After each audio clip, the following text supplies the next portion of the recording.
What's up? What is up? What is up? What is up, guys? Holy smoke. It is good to be back.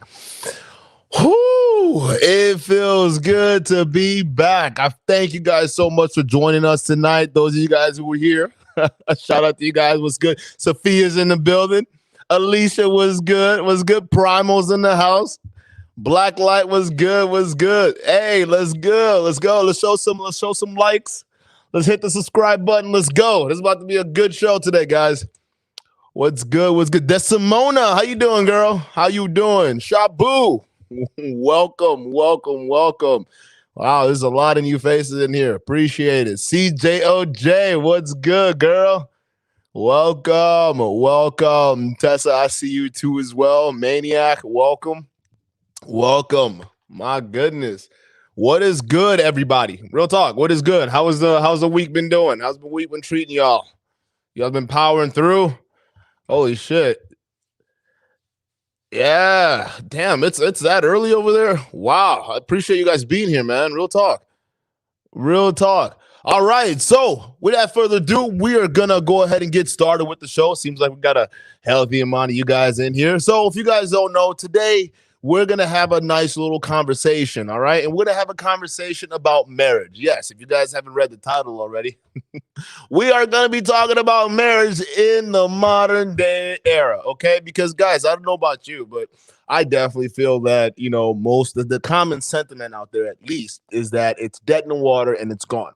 Personally, I don't think so. I think there's some benefits to it. I just think that we need to, figure out how we can mend the fences in terms of communications with each other, both men and women. However, what better way to kick off the conversation than with one of the most controversial situations that I've ever found myself reacting to. And for those of you guys don't know, we were talking about the video on the Lead Attorney show with the young lady who was on there and saying the stuff that she said about marriage. So we're gonna have her on here, and she's gonna go ahead and clarify, right, and explain what she meant, and we're gonna have a conversation about it. And then we're also gonna get into a topic of basically marriage. All right, we're gonna try to go.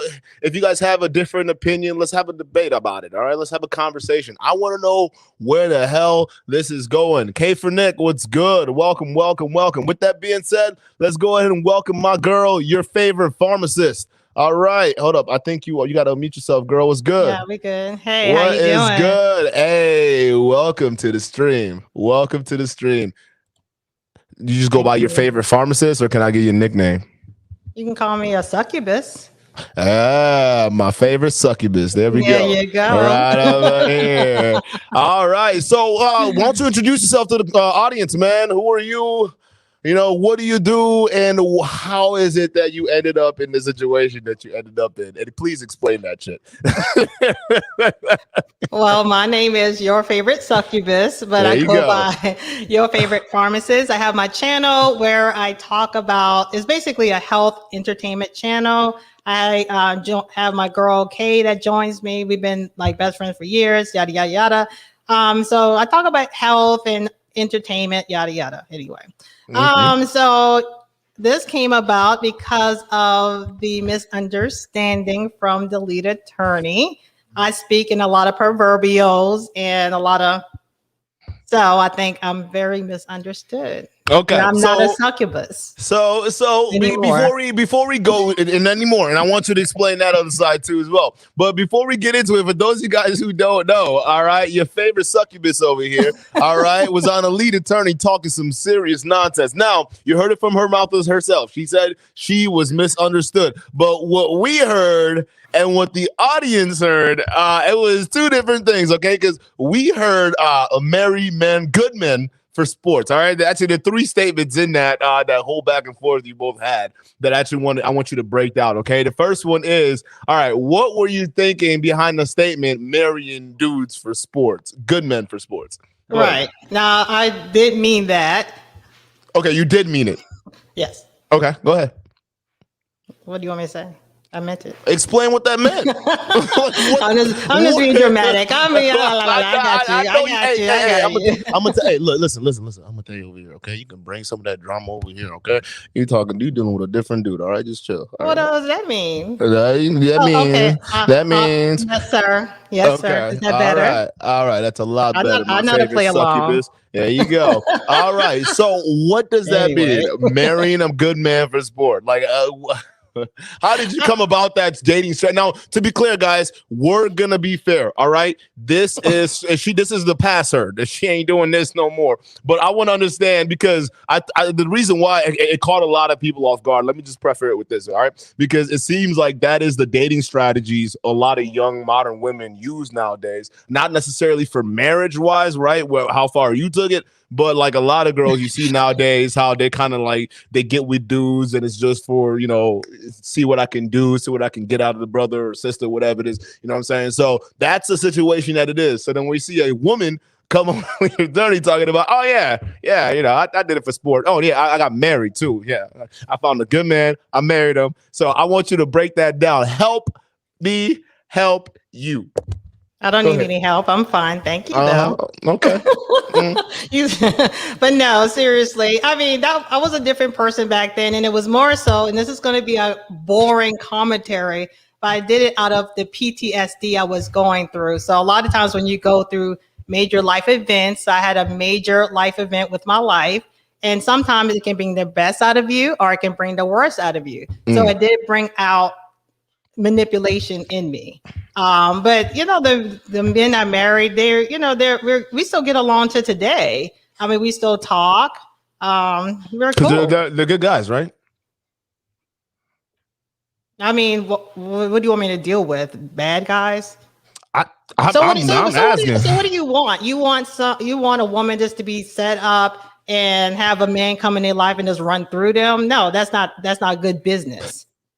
But that would be what people would say you did though back in your day. I mean, these men, they asked me to marry them. I didn't get on my knee. Okay. Well, I mean, that's fair, right? That's fair. I mean, that's how it's supposed to work. A man's supposed to get married. But okay, I think the settlement of what we're trying to get down to is like, when you were in these relationship with these dudes, right? Mm-hmm. Was the love real? Was everything genuine? Because when you say, because when you this is what I'm trying to get you to explain, girl. All right, I want you to understand. Because when you say marry dudes for sport, a lot of dudes, all right, a lot of brothers, they're gonna look at that and say, damn, she's heartless. This is a heartless woman. Heartless. I have like the biggest heart. I have the biggest heart you would ever meet. Okay. Yeah. So what in those situations? Because you said you went through, you were how you explained it, you were less than 5 or less than 5, more than 3, or whatever, how you explained it, right? On the TheLeadAttorney show. So what was it? Because you were saying that, okay, in those relationships, you definitely did for love. You weren't just trying to like divorce them, right? I mean, okay, put it like this. A lot of times when men come into your life, they want to bring, even good men, they want to bring a certain amount of foolishness into your life. In other words, they want to test you. And so maybe it was some kind of, okay, you think you will come in my life and try to rattle me around? I got something for that. You're going to marry me. How about that? So like, okay. So describe in what ways, like, will guys test you? Like try to test you back then? I mean, this dude, they're interested, but they, slow with the phone calls, just to see what you were, see if they're going to get you riled up, see if you can start chasing them, stuff of that nature. To me, okay. I don't appreciate such behaviors from men. I don't like it. Okay, so when that happened to you when you were a lot younger, right? Yeah. Okay, so describe the caliber. I mean, men will do it now. They'll still pull that now if you let them. Well, yeah, I mean, but I would argue that the reason why a lot of guys do that is because a lot of women play the opposite game.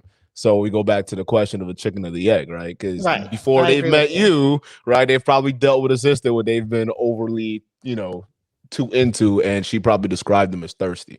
You see what I'm saying? Nah, I just think, men, y'all just like to do that. I mean, but I don't blame y'all. It's run of the par. I mean, you want someone who's worth your time. You don't want to get with a woman that seems okay on the outside, and then if you really break it down, then you find out she's flaky. So, I mean, I don't really blame men for testing women. I don't blame y'all at all for that because you want the best. What I do have a problem with is men who try to break you down just to have sex with you and then act like they don't know you afterwards. That's what I'm not going to do. How But a does lot of that? men, y'all do that now, How and do, that's a whoa, sport as whoa, well. whoa, whoa, whoa! How does that That's a happen? sport. Well, How I do mean, what? I know there's some guys out here be dogging out these broads, but Yeah, I know, 90%. whoa, Yeah. whoa! I How do would not y'all do it believe if we let y'all? 90% of men. Yeah, y'all definitely. No, come on, you can't say that. What's your percentage? What do you think? I'd say more about like probably 5 to 10. 5%. Hold on. So you're trying to say, let me get right. You're trying to Yeah, say only 5%, if given the opportunity, will do a pump and dump. Is that what you're trying to tell me right now? yeah, 5% of men. Well, absolutely. it must be all 5% is in the city I'm in not in the other cities I've lived in. I would say in your city, in every city you've lived in, you've probably Yeah, dealt with the 5% of guys. That's why I was going to ask you my previous question, like what were the yeah, caliber of guys that you were dealing with when you were younger? Because right. I mean, yeah. it's not 90%. I can tell you that. Most of the dudes out here, like majority of them, they don't even know how to talk to women. Well, I mean, in all fairness, we have a whole channel like the alpha male strategies teaching men to pump and dump, and I mean, but they were doing that anyway. So, yeah, Well, if given the opportunity, y'all will do that in most cases. If a woman doesn't show her worth and show that she's a business, I always suggest that women handle themselves as a business and let a okay. man know. Mm. Why do you say that though? Like I think business is more of like wouldn't you say you'd rather have a woman that handles herself with warmth, femininity, Right, of course, after grace? you handle the But then business. when you say business though, that seems so structured. Like Yeah, like it what's is structure happening? when you're just meeting someone so you can have the best outcome for your own life. It's a business. Relationships are a business when you meet someone because you don't want someone having you crying and stressing and only I mean, and that's the problem with women. That's why I really feel like there's a black man for every black woman. I know Mm. that because I racked them up. Okay. I mean, I'm not even the best looking thing. I'm average at best. Okay, I will admit it. I mean, but that's the thing. I mean, men just get to do whatever they want, and that's run of the par. That's normal for men, children, and pets. I mean, that's what things So that everybody do. see, Yes. this is where I have to push back though, because then I'm like, where do you? So I'm because I'm trying to understand your perspective. Because when you say Okay. men are doing this, yes, I will agree with you. If men are given the option to cheat and do the thing and whatever it is, most men would take advantage of it, right? But Okay. I'm saying though, I'm wondering why you would say like you would put majority to much like 90% of guys acting in these kind of behaviors that you're saying. Like why? Like is that been in your experience, been the experience of girls you talk with? Like Yes, where's that? definitely. Okay, Yes, I've explain. definitely had men who will try to have sex with you knowing that they're not going to behave. I've seen it from girlfriends. I mean, but I don't blame men. I mean, that's just I call run of the par. Now it's up to that woman if she allows that to happen. And that's where we tripped out. We kind of let men take the lead at the beginning of meeting and getting into a new relationship. We tend to let y'all take the lead. And a lot of times, like you said, we are the loving, we are the nurturers or whatever like that. And women, we can be too loving and too nurturing at first when it's not deserved. So that's when we Mm. call them into this thing where a man gets tired of us because he feels like, okay, she does the same old same. Well, I can knock all of these chicks down because y'all start thinking it's all about y'all instead of that woman just truly loves you. But at the same time, a lot of women just do give their best to every man that comes their way that's halfway decent. So I see. That's why I disagree with you, though. I think that women are primed to go after the guys that tickle the pickle, but not really in terms of character that's going to take care of them. You see what I mean? So, elaborate. I would say when guys right now, I mean, girls right now, in terms of the dating strategies, Yeah, it's no longer about the character, right? The integrity of the person, right? It's right. not really vetted that way. It's more of like the materialistic good. So if the person has a car, nice car, if he's got, it seems like he's doing well, right? See, people are looking at the surface level materialistic things and our surface level attractions, if you want to say it that way, and then girls are using that nowadays to make a decision on a dude, right? And another problem I would say is that a lot of women, they tend to just hop in bed with dudes without taking the time to know them. Now, Right. won't you then say in your own words, based off what you just described, wouldn't it be I wouldn't say the fault, but the responsibility of the woman to basically choose the right dude? I mean, even good guys will try you. But I will say this. But you married 3 of them, so I don't get Yeah, it. so you what I mean, how does that so connect with this? What I just don't you get said it. so. Did they? So okay. So Did they I was try wrong. you? Let me No, be no, no. clear. I know you. No, no. Well, there's I'm taking accountability. Listen, we all know you. We all know you were wrong. We're just trying to understand you, girls. So we all know you was wrong. What we're trying to say, okay, so those sure? guys. Was I really wrong? Yeah, you were wrong. Sure? Yeah, hell yeah. I'm just joking. I was wrong. But like, okay, so you're talking about good men though. So like, what? So if you split from them, right, there had to be a reason, right? Because what I can say right now is, from I'm gathering what you said, it seems like you got into this situation because you felt like those guys were playing you to begin with, right? And then you just wanted to see if you can get them to pretty much lock them down. So I'm just saying, because now maybe the question is, so were they really good guys or were they fuck boys? Yeah. Okay, so we're good guys. All right, so they were. all right, so I trained him to be good. What? I just wanted to stir it up a little bit. I'm being funny. I was like, wait. I'm being funny. I'm being sarcastic. I didn't mean it. I just gave out a letter line. How you train these dudes? Where they come from? But all men need to be. Let me back up to this point though. I'm an older woman, okay, and I hate to say the women the way they are now, they make an older woman like me be able to stay in the game. I'm gonna say that. Okay, go in. I mean, just like you said, only on the surface, they only care about this and that, and there are very few women these days that do believe in quality and substance, and that's where the business part come into play. I mean, because you're not going to just have go ahead. No. I'm just saying, because you keep saying business. So like, yes, it's a business.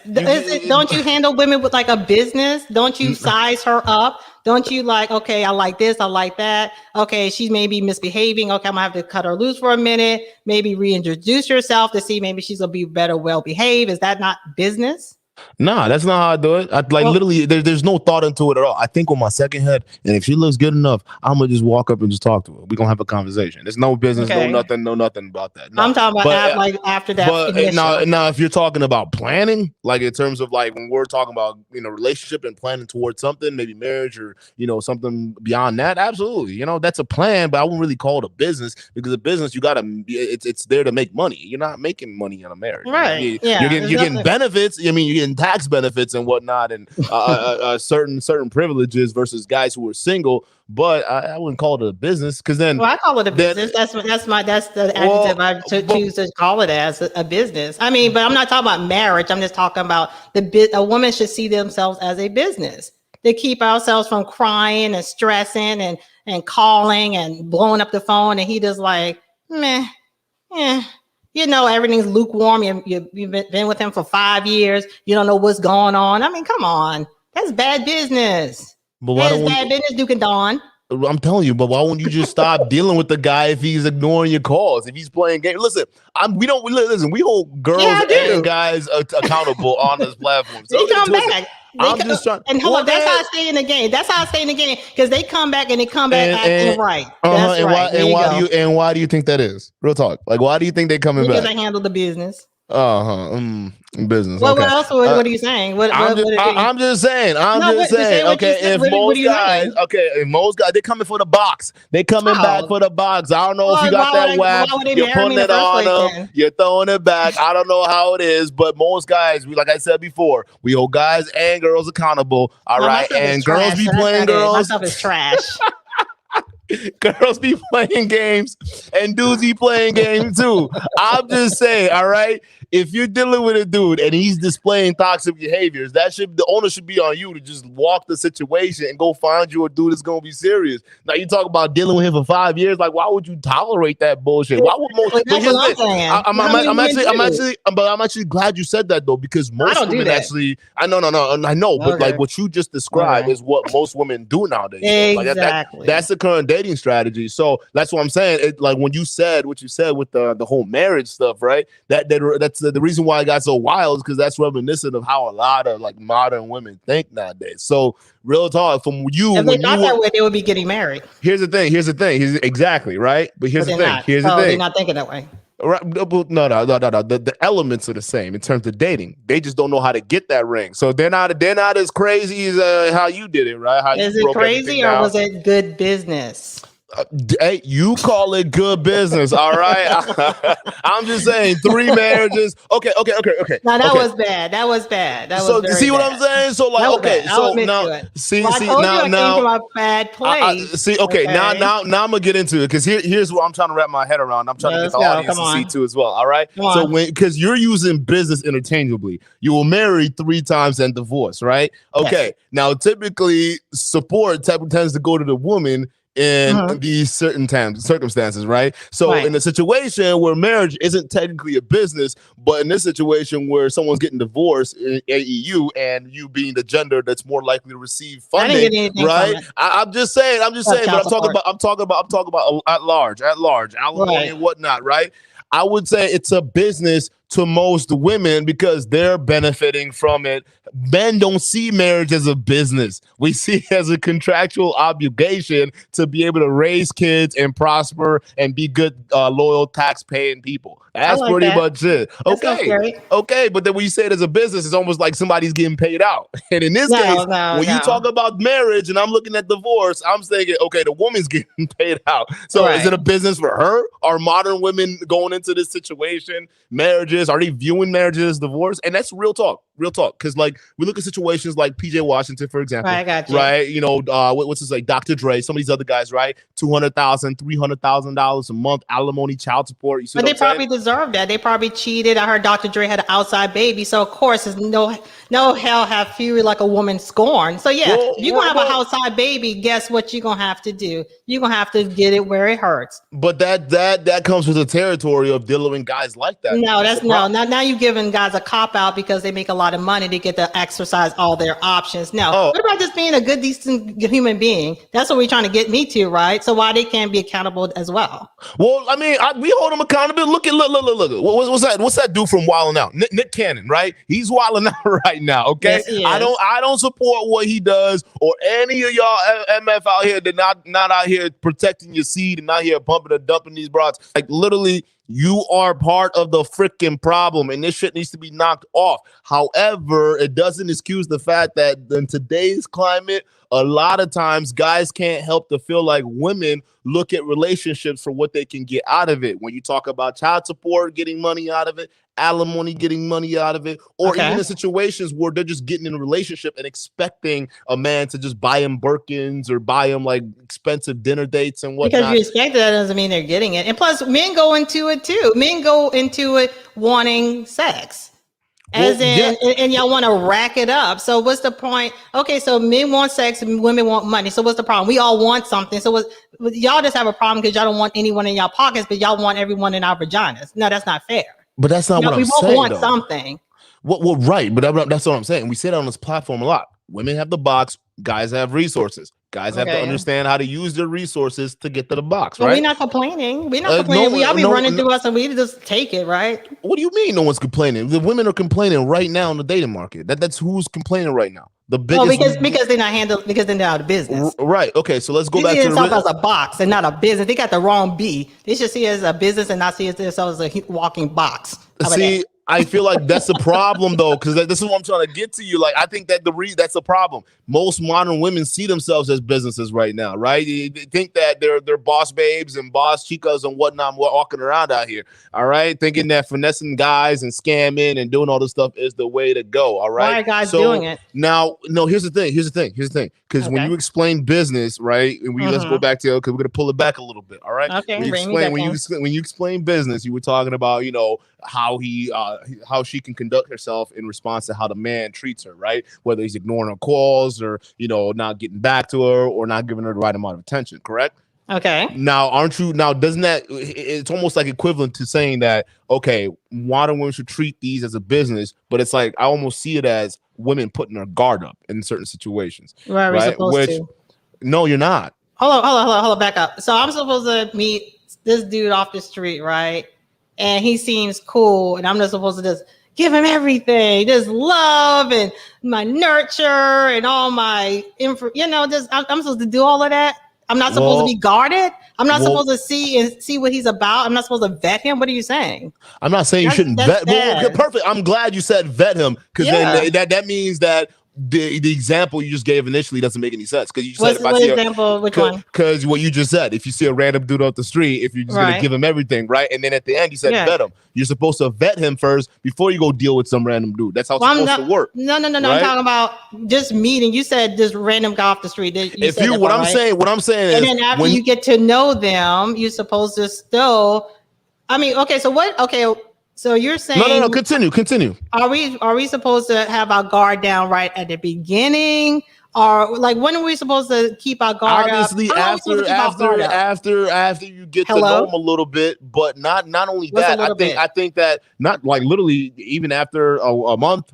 2 months, okay, so not even. I would even go as far as a couple weeks, like literally just pouring your heart out to the person. Here's what I'm saying: if you listen, it got to come down to the characteristics that you're looking for. All right, listen, if the man want to be with you, listen. That's one thing a lot of modern women don't understand nowadays because they're dealing with dudes that don't want to deal with them. If you outright meet a real one that wants to be with you, a man will be almost to the point obsessive to be around you. He will shower you with so many things, right? So that's the thing. That's when you run into to a man that is like blinded with love and like admiration for a woman that he loves. So we love hard. All right. I'm just saying that you got to find that same one that matches your energy. When you're talking about business and all the stuff like that, what I hear is a lot of women going after dudes that don't really give a shit about them. Because if a guy was about you, he'll text you back in a reasonable time. He'll respect you. He'll respect your time, right? But what percentage of men? That's the 5% of the men now. We don't talk about percentages. No. I mean, come on. So let me be clear. Let me be clear. Okay, so out of all the men in our communities, you're trying to say men will usually not try to test the waters and see what this woman is about. That's what you're trying to say. You're trying to say all. You're trying to say all these men come and they just bombard you. I didn't say all. I didn't say all. Okay, so what percentage are you talking about? I would say about 5% of the ones who are out there wilding out right now.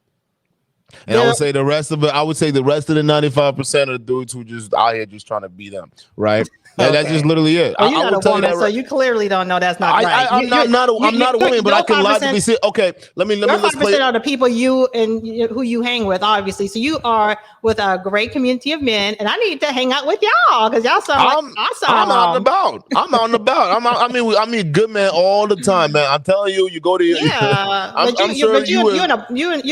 in a bubble. That's not true. I'm a woman. I know. I've been in different cities. Here's the thing. Now, once you say, because here's the thing, we all know that most women like to go for like pretty much a similar amount of dudes. Let's just be real. You go into each certain neighborhoods, right? Even if you go down to the the hood, right? They're always dealing with the same dudes, or the same dudes have like multiple baby mamas. So you can't just sit there, and it's not like multiple baby mamas, but like or baby daddies or whatever by all these different men out here. It's only a few amount of dudes out here wilding out. All right. In the manosphere, they call them the Pookies and the Wayrays, the Tyrones and the Chads or whatever it is. Right. So those are the guys who are out here, having these women attention because women go towards guys that other women are attracted to and have other qualities that they're also attracted to. You feel me? So to those women, in their perspective, those guys are hoes. Those guys are dogs. And from those guys, through those perspectives, it's just like, all right, if I have the plethora of all these different girls I can mess around with, all right, I'm just going to do it. The vast majority of dudes out here, they're scared to even come up and talk to a sister.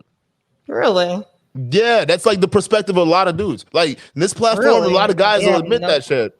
Yeah, they don't have any problems down in the South.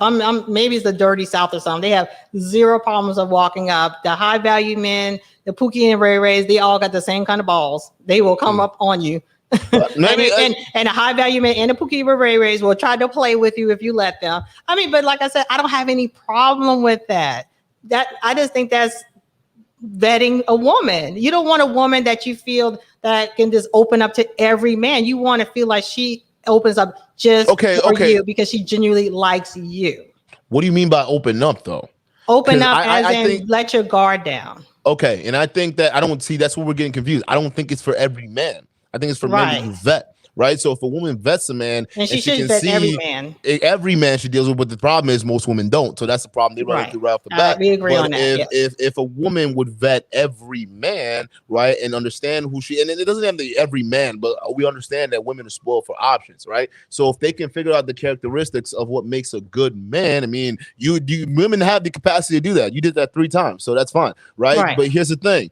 women don't do that. They don't have the capacity, or they're not being taught this, right? So they don't find those good men. They find the men that other men are going after. If more of them did that, there wouldn't be this issue right now of a lot of women struggling in the dating market. I agree. You're all chasing the same dudes. It's just how it is. I agree. Yeah, and that's why older women like me can stay in the game so they can keep doing what they want to do. Okay, so that's another thing, because I like it. I love how straightforward and how honest you are. Yeah. All right. So let me ask you this question, okay? Because I think it's a question that a lot of people really want to know. Are you mad with me? Are you mad with me? Are we okay now? Yeah, because I said, are you mad? I said, are you mad with me? I was never mad with you. Because you was trying to discipline me earlier. So I just want to make sure you unwind from that. Discipline you? I just told you, hey, listen, you can talk shit all you want. You ain't gonna get one on me. I might if I want to. Okay. See, that's another thing I want to get into, because you also made the statement, and this is where I agree with you on, right? Because here's the thing. You mentioned in that show, you were talking about like, okay, most guys doesn't matter, right? Because after you said that, it was just everybody was wilding out. But you were like, it doesn't matter. Most guys will still try to come at you anyways. And I agree with you, because a lot of dudes out there, this is what I mean, they don't get as much action. So to go to your point where you were saying that, a lot, like a vast majority of guys are out here wilding out. A lot of guys don't have that option. So if someone like you, that's why I believe that someone like you can still fan a man. Like I have no doubt. I'm a different type of chick now. Let's clear that up. That was in my younger days. I know I do not partake in such activities. I have been single for over a year now. I have been abstaining for over a year now. I'm proud to say, because that's very hard for me. So yeah. So whoa. What do you mean abstaining? Abstaining from what? From loving. Having sex. Okay. All right. Why? Why do women do that? Like, why? You know why. I'm just joking. Because when you really want something, you're very intentional about it, then you have to do the work, because it's a business. I want to settle down for the last time, be for real. And I think no one's really going to take me seriously unless I totally change my energy and show self-discipline. So I'm showing self-discipline. Okay. So what would you say now from your previous succubus days, right? Now you're you're born again, right? So what is your new dating strategy in terms of trying to find you another good man, a fourth one? I'm not trying to find anything. I'm just chilling. I mean, I only been on a half a date like in a year's time, like a half of one. That was with my ex-husband. So I mean, I have no strategy. I mean, if it happens, it happens. It doesn't, it doesn't. I mean, it's as simple as that. How is that a strategy? I mean, I don't have one. You basically just sit here waiting for something to happen to you. Listen, you got to go out there and take some action. I've already been married before. So, I mean, put it like this. I think if a woman go hunting out for a man, that's when you get the wrong one. But if a man should happen to come into my life and it's supposed to happen, well, you tell me, how am I supposed to find another man? I say, go back. I need to hang out with all y'all group of dudes. That's what I need to do. All y'all 5%ers. Listen. I say, go back to your old college playbook. But this time, when you're in a relationship and you get with your good man. I still got the game now. I still got the game. I know you still got the game, but you can't wait, right? I still got the business acumen. Listen, I'm assuming in your younger days you were a little bit more proactive, right? I would assume. No, you weren't. So you just kind of sat there and wait. Yeah, I mean, waited for guys to come. Because I have good energy, so people enjoy my energy. So I never had to go out hunting for a man. But wouldn't you say, okay, so this leads to my next question, but would you say it would be a little more difficult now, just being a little older? I would think so, definitely. Because but then why would you still keep the same strategy of waiting? Why don't you be a lot more proactive? In what ways would I be proactive? Getting on dating apps, going outside, make yourself available. I mean, I've put on a nice red dress. You know what I'm saying? Get some lingerie. I was waiting for the pizza man, because that's the only men I come around, or the pizza man that comes to my place. Hey. That's my game plan, the pizza man, or the Chinese food man, or something. I don't know. You can't. That means you're waiting at home. You can't be telling these young ladies that. Or what about some of these other ladies who were in a similar group as you, right? And they're trying to find a man, and they're finding their heart out here. Like, you can't just sit there and tell them to wait. First, before they even try to go and do anything, they need to get themselves together. Women, I really honestly believe, women, we need to have some game. We have no game. And when I mean game, I mean some kind of rules and regulations. You just can't go out just willy-nilly. You have All right, what would you say? What would you say? I was still talking. I'm sorry. Listen. No, You're no, no, cutting no. me out. You still going?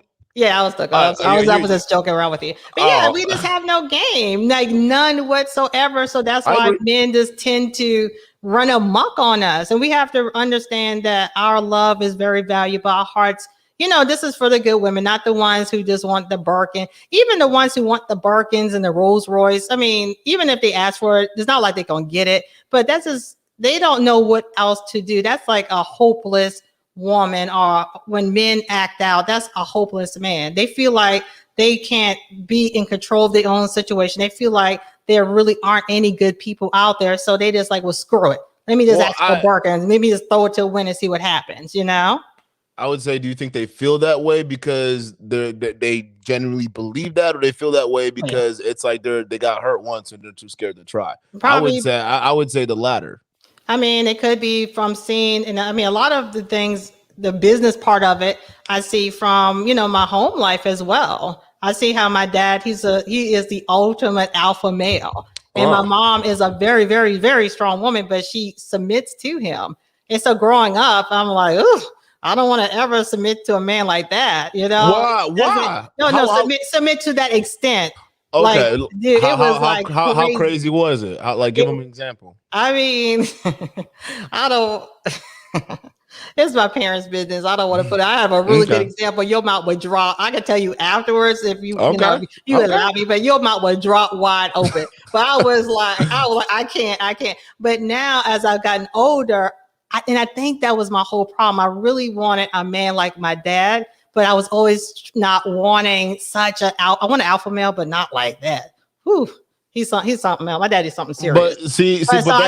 I think from other women, I think they've seen that, or maybe they've seen their mothers, like Brittany Renner, for example. If y'all see like all of her videos, she talks about how she would never be like have men hurt, like her mom been hurt by men and stuff. Like all of that bravado she had, that comes from a place of hurt. Just like all of that bravado I have, that came from a place of hurt, from the PTSD and me dealing with my whole life was turned upside down. So a lot of times when people act the way they do, it's always some underlining foundation of why. Because people, like me being on the lead saying all that craziness. I mean, I'm just crazy anyway, and I haven't had sex in a year. So I'm just a little out of my mind. But, I was giggling and stuff because that was part of my past. And I'm like, we're proud of it. I don't want my daughter to do that, So, I mean, I teach her and I talk to her. I'm, be straight up like, listen, this is X, Y, and Z is not right. And I want you to do better than me, So a lot of times this is from a place of hurt. And that's why women probably just try to flip script. That's why men are probably so hateful sometimes and flip script. It's just, we just need to heal.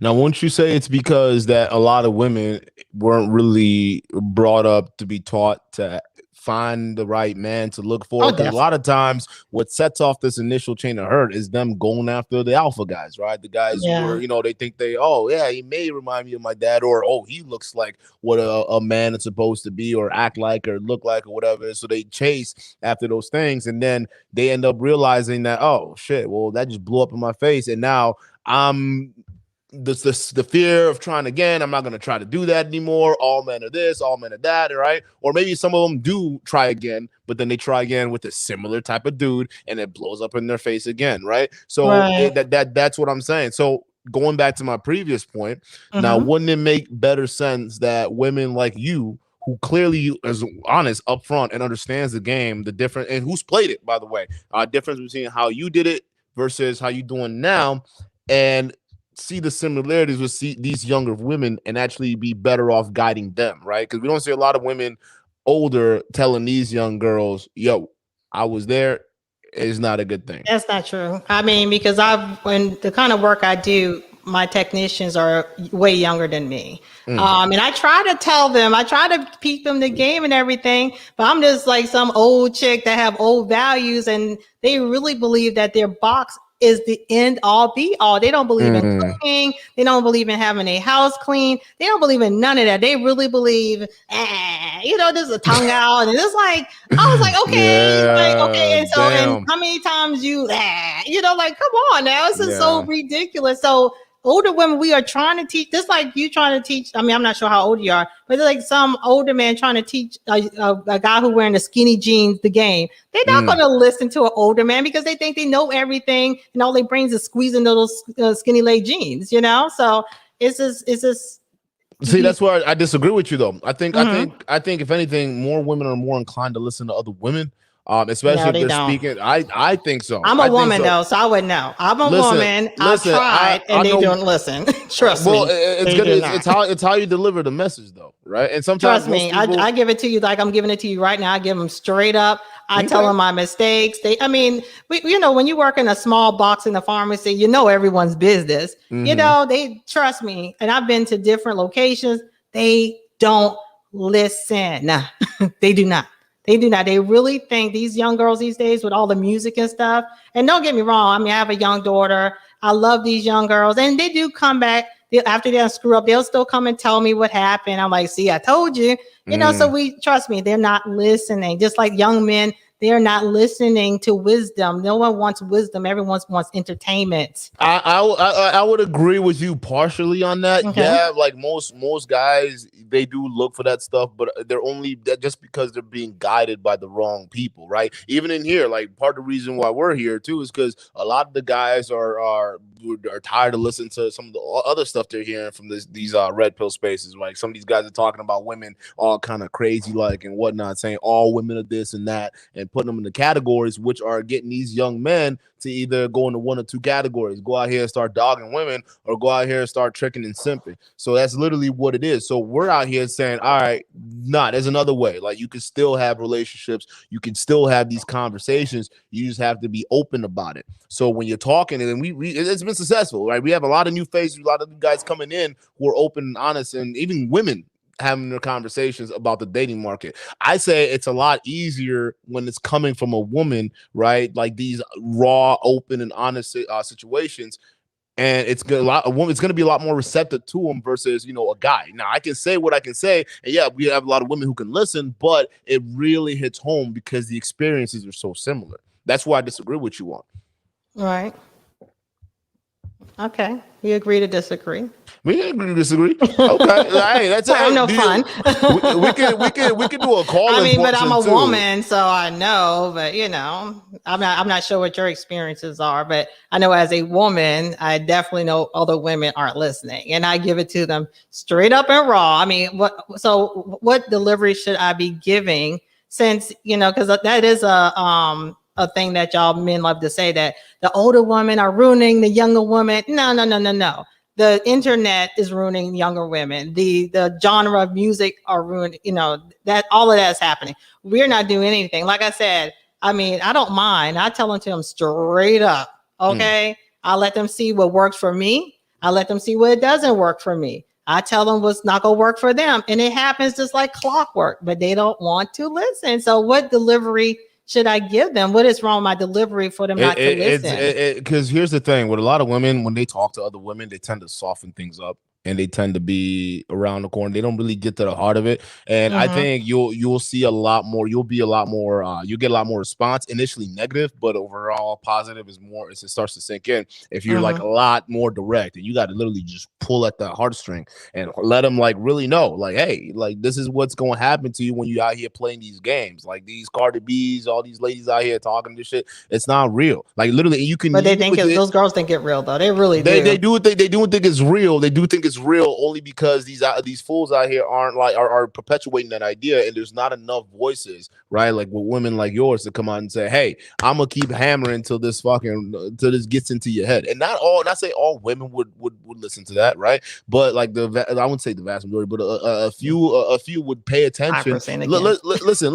We got look in the chat, man. We got a lot of women in here. We got even in this red pill space, right? We have the highest percentage of women in this space, so which is surprising. So I know that women listen. It just has to come, like the message has to be delivered properly. You see what I'm saying? So I definitely think there's hope. I don't think it's no hope. I just think that we need a lot more women voices. And you being a black woman, right? Our sisters are in trouble. I'm gonna just I'm gonna let you know that right now. Our sisters in what are way? in trouble. Yeah, we need to get some game. You're right. We are in trouble. And y'all keeping an old lady like me in the game. I should be out the game a long time ago. I should not be a cougar racking up young boys. I shouldn't be doing that. So is that true though? So like, because a lot of this is a running theme in the manosphere space, right? Because we say this a lot. A lot of older women out here competing with these younger women out here. So what's the competition? What do you mean for the similar dudes, for the same guys?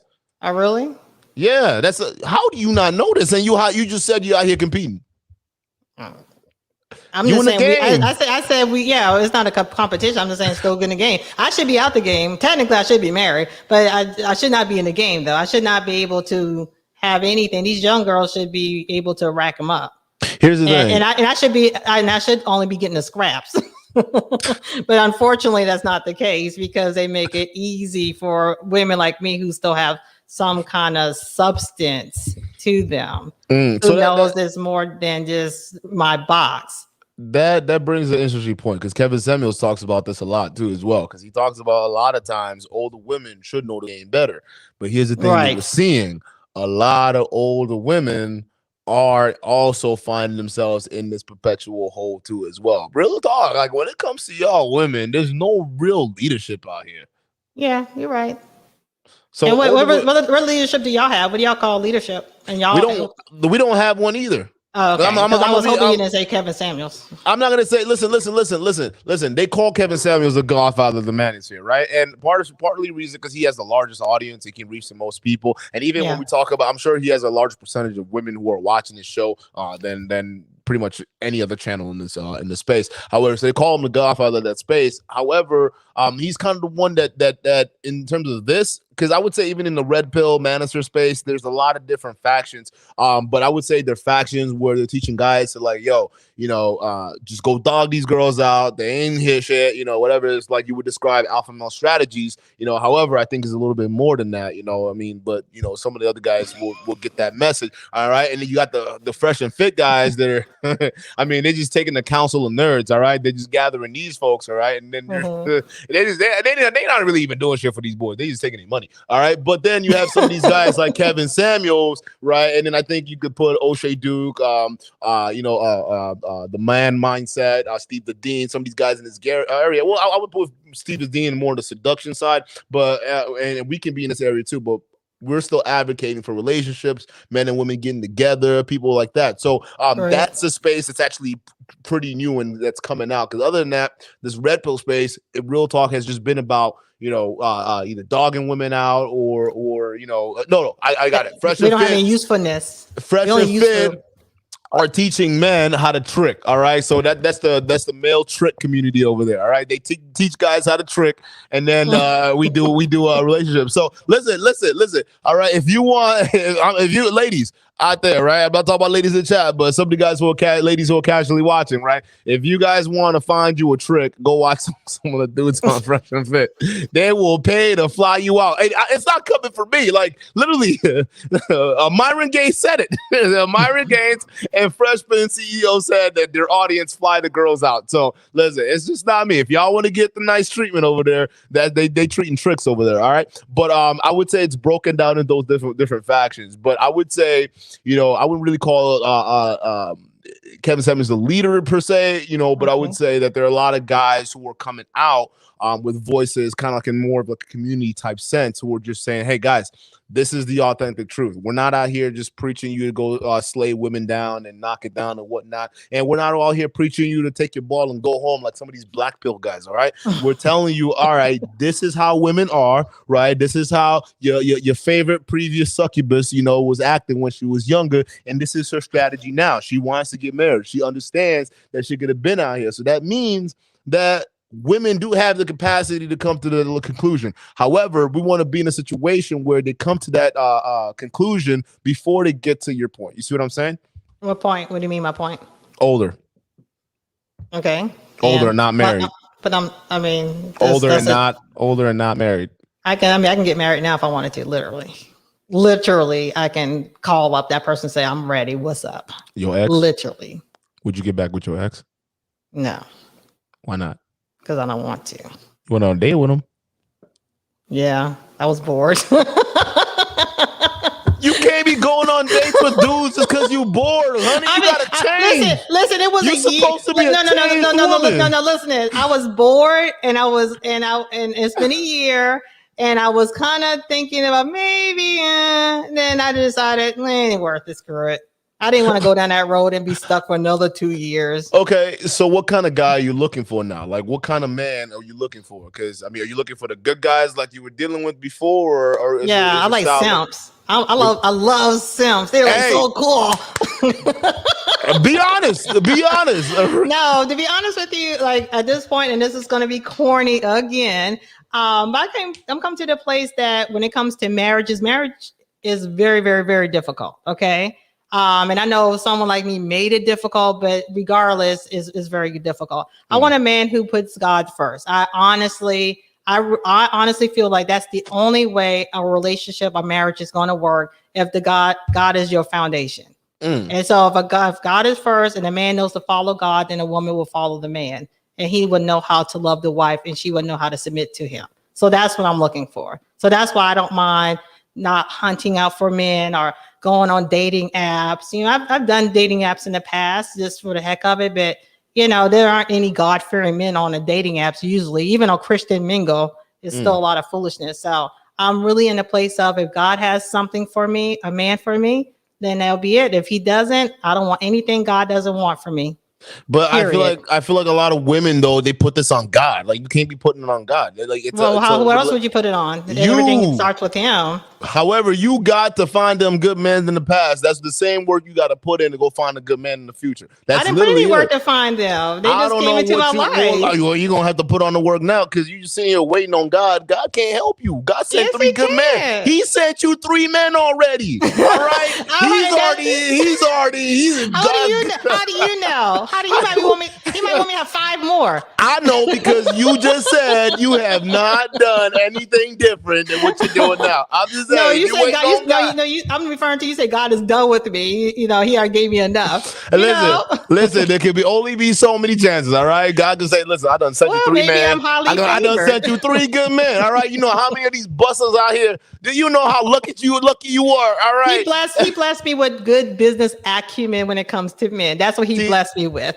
Then again, you coming up with this business stuff, man. Hold on. So you okay with Kevin Samuels talking about having a game plan, but then you have a problem with me saying a business plan? Like, what's the difference? It's all proverbials. You're not using the term. So why Kevin can say it, why I can't say it? Because it's not the same term. You're using business. No, it's not the same term, but it's still a term. So why can't Kevin Samuels get a pass and I can't get a pass because I don't have a million subscribers? Because you're using the term incorrectly. Listen, no, I'm not. I'm using it the way I want to use it. If Kevin Samuels came out here saying marriage is a business versus a contractual obligation to deal, and y'all would love it, y'all would eat it up, y'all would listen. I'm not a Kevin Samuels stan. I just. Oh, you're not?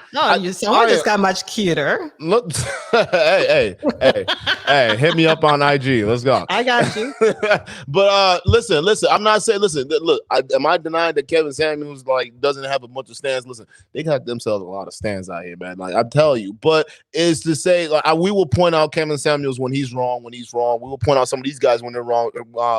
But it's not to deny the fact that the vast majority of the ideas that he has out there are facts. Actually, I would say maybe 2% of the ideas that he has, I have a problem with. And the reason why is the relationship length that he talks about and the whole high value terminology that he uses. I got a little back and forth with that. But other than that, the vast majority of things he says about the state of modern women and what the state of the dating market for modern Black women, it's absolute facts. What a lot of women disagree on Kevin Samuels is how he goes about doing it. That's literally the number one. Right. And that's everything. Hello.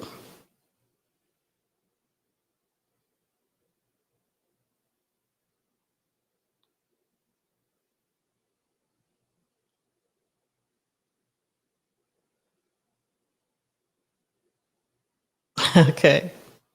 Well, hey guys, can y'all see me? Hey, how y'all doing? Yeah, I know. Well, I don't want to have any empty space or whatever. So what are y'all thinking thus far? Say, yo, dog, can you see the chat?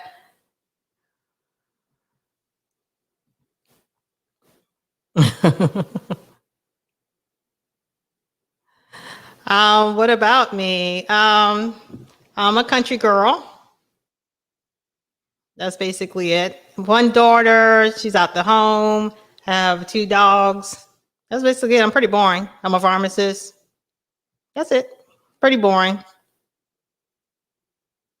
You don't think? Yeah, I see you, CJ, OJ. I've been see you were saying a lot of stuff. No, I don't trust anyone unless they. I mean, I don't have trust issues. Definitely not. Otherwise, I wouldn't have been married 3 times. But I just don't go around, just giving anything and to everybody. I don't do that. I grew up near Charleston, South Carolina. It's a little small city near Charleston, South Carolina. Invest in Chewy. Baby, you left me, baby. Listen. This StreamYard thing, I'm about sick of it. I'm gonna have to find me a new streaming platform. I am tired of this. This is nonsense. Yeah. But anyways, tell the folks what you were doing. You said you were born. Blacklight Revelations asked what caused me not to trust what happened. And, that's a good question. Yeah, I mean, well, it's not. I don't trust. It's just like I said earlier. Seeing my mom and dad dynamic, and I see how men can go when they have too much power, and I realize I don't want to be in a situation where I'm just totally dominated. I will not be totally dominated unless it's earned. Won't you say that that's the same kind of attitude that's keeping you single? I mean, I'm single. Hold on. Let me clarify. I'm single by choice. Like literally, no, seriously. I can get married like right now. I have this dude who really wants to marry me, and I seriously don't want to. Why? Is it because he's not a what do you call a high value man? No, it's not that. I just don't want to. And that, that's the thing with men. A lot of men, they get mad at women. They say, well, I'm this and I'm that. But sometimes a woman just don't want you. Just like y'all get to pick and choose. Y'all don't want us. It's just sometimes you just don't want someone. Sometimes you just feel that they're not going to be a good life partner. I mean, with me, I'm dating intentionally. So that's why another reason why I'm not just going out on dates. If I know I don't need free food and I don't need anything, I don't need attention, so if I meet someone and I can kind of feel that they have their head on the right way and want the same things in life, oh yeah, I'd be all over it. But, just to go out on a date, just to get a free meal, nah. Just to dress up and look pretty, nah. I can do that for my dogs. I'm not doing that. Why? But see, these are the kind of efforts that you're supposed to be trying. You're supposed to be trying. I don't think a woman should try. I don't think a woman should try to get somebody. I think that's what the problem is. If we keep trying, that's why we keep letting different people into our space that don't deserve to be. We end up having sex with them. And I don't know what y'all box is like, but with my box, these men be hanging around forever. So I had to learn just to cut it off, honey. You got the wop. But the thing is, shouldn't the owners then? Because here's the thing, we live in a situation where women have the full control. Do you want to take me off the market or not? What's your point? You keep telling me that I ain't doing enough. Okay, so what's up then? I'm saying I'm saying you gotta. I'm just saying that you gotta them same dresses you was talking about. You're gonna have to put them on. That's just how it's supposed to be. You go out to the bar. Sit by yourself. All right, you sit by yourself. The bar. That's so trashy. I don't give a shit. Desperate looking. How I'm look going sitting at a bar and hoping someone walk up on me. That is so trashy. Nah. I think if modern women nowadays they want to secure themselves a man, they need to be a little bit desperate. Are you serious? I just never felt the desperate. I'm not there yet. Don't get me wrong. I might get there, but I'm not there yet. When it starts, I might got 2 more years. I'm gonna tell you right now, just like I tell these dudes out here talking about, I'm gonna go 700 days semen retention. Listen.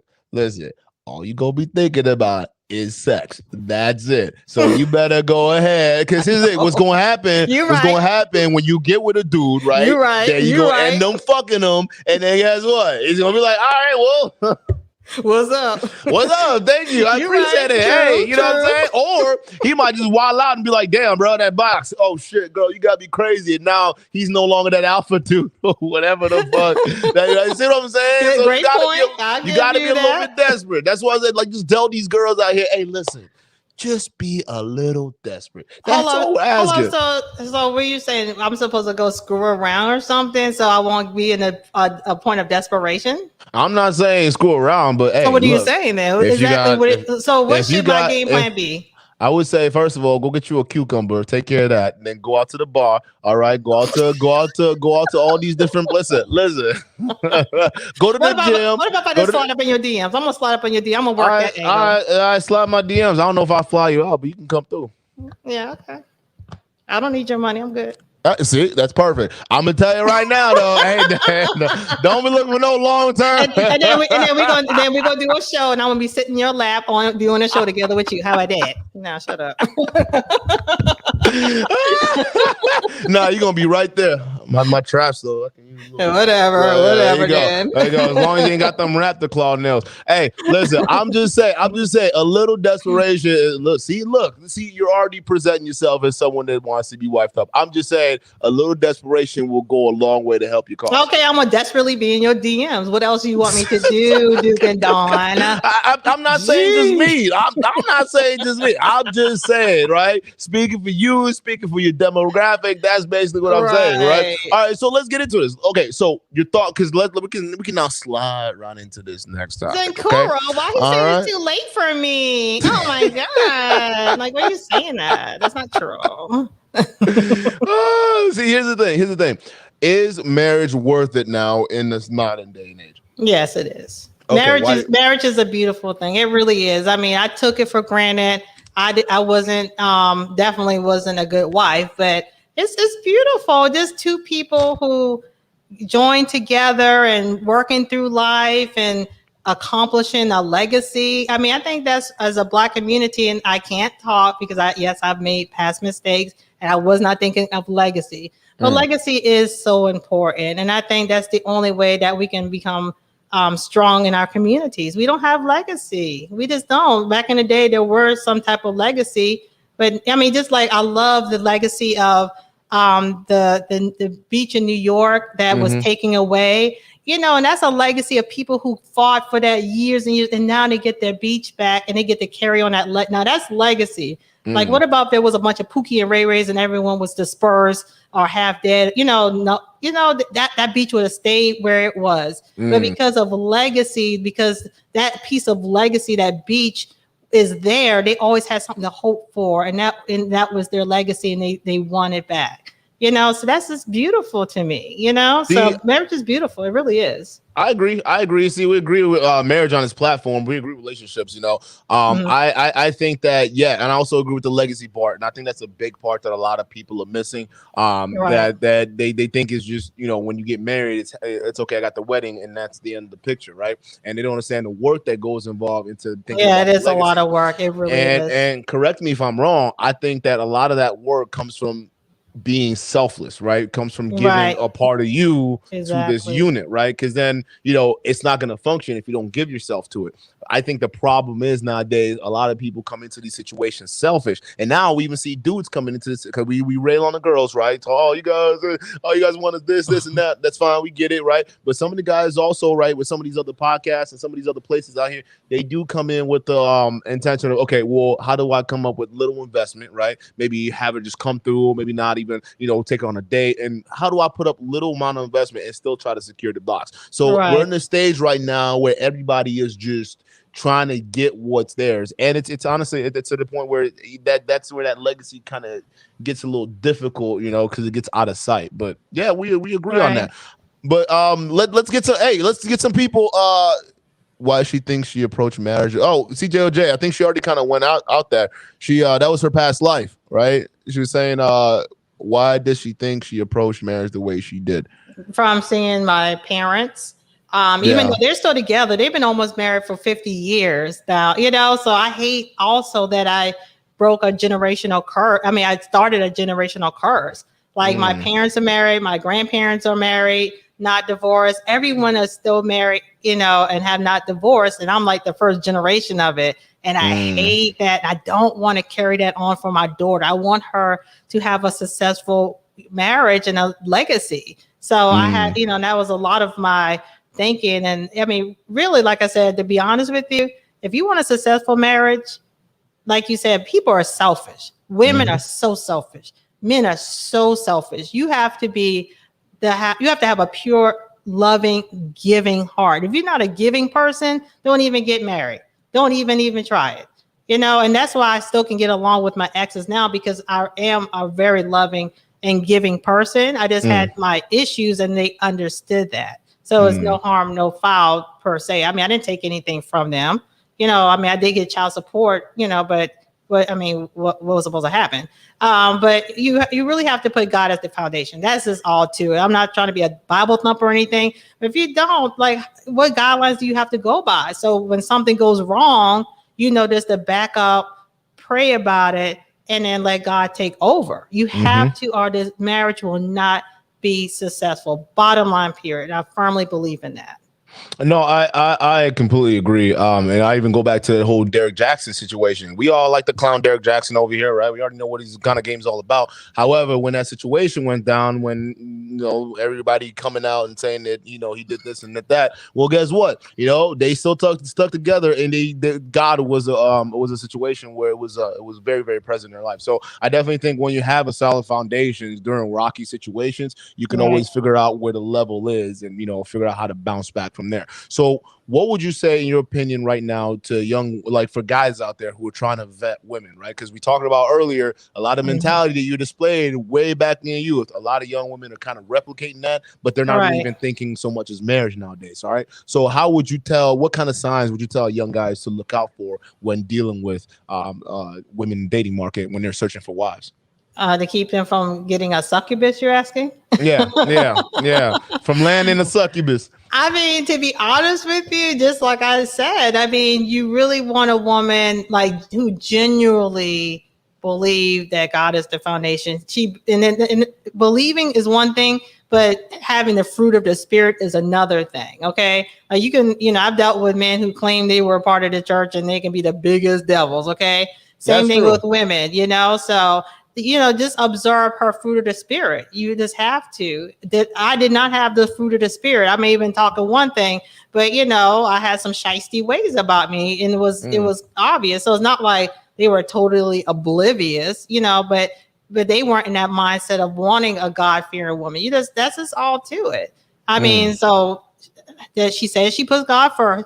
Fruit of the spirit, okay, and then she has to show it. Just like that's why I'm abstaining. That's a part of me showing the fruit of the spirit, having self-discipline. That's why I don't mind telling everybody my business, because that's my past. And when you really cross over the threshold of knowing what's right and what's wrong, and what who your God is and how He's first in your life, that's the past. That's just like Paul, in the Bible. He was a murderer of Christians, but he was like, whatever. He kept it pushing. He didn't mind telling people that. So you have to. So that's the boldness of being someone who really believes God is first in your life. And that's how. And I plan. I'm gonna put it on the internet. I plan to not have sex until I get married. That's my plan. Is that? I know. No. That's my plan. That's what I would like to do. But I will be, that's so. What would you say? What would you say, in your opinion, are the benefits of not having premarital sex? I mean, it's just discipline and showing obedience to God, and so that's my way of trusting Him. I mean, because I love sex. You're supposed to obey your man, though. Right. I mean, but who's really my man? God is first, and then the man. Well, God, man, woman, children. Right. So what are you saying? So if I know I'm supposed to be obedient to God, but a man say, "Give me some of that," I'm supposed to be like, "Okay," and then spread. I mean, what are you saying? Yeah. I mean, as a husband. You talking about? Oh yeah, as a husband. Yeah. Oh yeah, definitely. Oh yeah, trust me. That's why my husbands love me, because I don't say no. Okay, I always make time. I got a lot of energy for that. Yeah. But I'm talking about beforehand, definitely. Okay. But yeah. So where can a man find one of these God-fearing women you're talking about? I don't know, because they're not in the church. Shit. I don't know. They're not in the church. There we go. There we go. Maybe the church may be a place to start. I mean, but you have to vet her. Put it like this. This is how you definitely know. If she says she's a God-fearing woman, but then she's like sucking you off like 2 seconds later, you know that's not it, okay? Duh. So yeah, that's a telltale sign. Yeah. Okay. I mean, if she's not even trying, if you don't feel that struggle, I mean, come on. You know, as soon as you blow on her, she's like, you know, cracked open. Yeah. Then, you know, hey guys, there's some game right here. All right.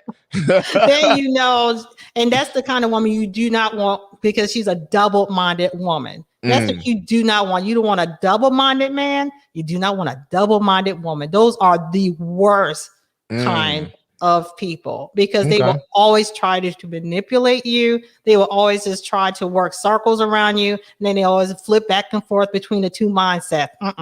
You don't want that. So if someone who just, you know, who is consistent, who has consistent thoughts and ideals, that's the kind of person you want. But if this, like, you know, she's saying, I think we should wait, and then she's, like I said, sucking you off like next week. Okay, no. So you keep playing with that, like men like to do, which is fine, because that's, you know, that's how it goes. But then you know that's not your wife. That's not your wife. Yeah. Okay. Yeah, so I boldly will tell a man whatever if it comes to that. And if I'm sucking him off a week later, okay, leave me alone. I got a problem. I'm not there yet, and I might divorce you. She's still working on it. Okay, so let's flip the script, and then we'll get some callers in here. All right, so let's flip the script. If for women, because obviously, like, you know, I personally believe a lot of women aren't really going to get the message. Kind of like you're saying, they're not listening. You know, we can do the most that we can, and I appreciate you even having these conversations, because that goes towards at least open a lot of women's eyes to that nature. No, it's okay. Of course, we'll have you again sometime. I know. I'm gonna be behind anyways, you know, right? Because I can't sit in your lap yet. But where would you say a woman should go to find herself a good man? Because even now we know that a lot of men, they're not even in the church no more. They're not out here. They've never been in the church. You talking about Jesus? All this? Hey, you ain't gonna find no man at the church. Dick and Deacon is in the church. Dick and down Deacon. No, you don't want Dick and down Deacon. That's the only man in there. I don't know. I mean, you possibly can find them on dating apps. I don't know. I mean, for my personal journey, I'm just literally, I mean, I work in a public place too. So I really feel like if God wants me to have another husband, you know, I'm not going to make it happen, because maybe that's what God doesn't want me to have that. You can't do that. Why not? Because now you're just playing the game of chance. No, I'm playing a chance of trust. I trust God would want that for me. I have a good feeling that he wants that for me. So I'm a trust. I mean, so if I'm at work going through the bull that I do at my job, and if some fine piece of chocolate drops in, then voila, that is just that easy. Well, okay, well then he drops in, but you got to do something, right? Trust me. My little white coat at work, it pokes out. I look like a little duck. I was going to say, you got to at least do something. Like, you got to stand out or something. I mean, at this point, with it being over a year, I'm probably missing grind up on it or something. Who knows? Listen. Hey, I would tell you this, man. As long as you keep it up, it ain't too late for you, man. You got. Listen, there's a lot of. Listen, I think the best option for you right now, like in terms of marriage, would be a simp. Like, real talk. I'm too strong for simps. I can't do simps. All of the men I dealt with are difficult men. Trust me. You I don't really work at it. you don't understand. A simp is the polar opposite, girl. Like, a simp would he would be okay, baby. I don't want a simp. I want a man like my dad. I don't want a simp. I can't do simps. I can't. I need a man like my dad. That's the only thing I know to do. Just like him too. Boy, you got it. I mean, they're out there, man. I want to be hopping like my mom. I want to be like, woo. I want my man to be so on top of it. When he say do this, but like this, I'll give you one example. Okay. When my dad walks into the kitchen or in the room, my mama stands up. And that's just an easy example. I'm gonna tell you the other one. You know, tell me offline. Yeah, tell you offline, because you would be like. That's what I want. I want a man to have me like that, because that is in me. It's in me, but no one ever brought it out of me. But I probably never allowed it. But no one has ever been at that level. That little business you're talking about. But no one has ever been at that level, because I would definitely go into probably a childlike state and fall in line. I'll be like, okay, this is familiar to me. You know, it'll be so overwhelming and I feel you. surprising. But I think a lot of guys though they're not really even being raised to be that natural with women, and B, a lot of times you look at the social conditioning on the aspect, they're trying to get dudes to be soft out here. I mean, you got some of these guys that are supposed to be rooting tooting alpha guys over here wearing dresses and shit. So No. what are men are supposed to think? So a lot of young guys, right, they're coming confused, right? Thinking, Right. all right, if I wear a skirt, she's gonna like me, and then that doesn't work out biologically speaking. So I think it's gonna be listen.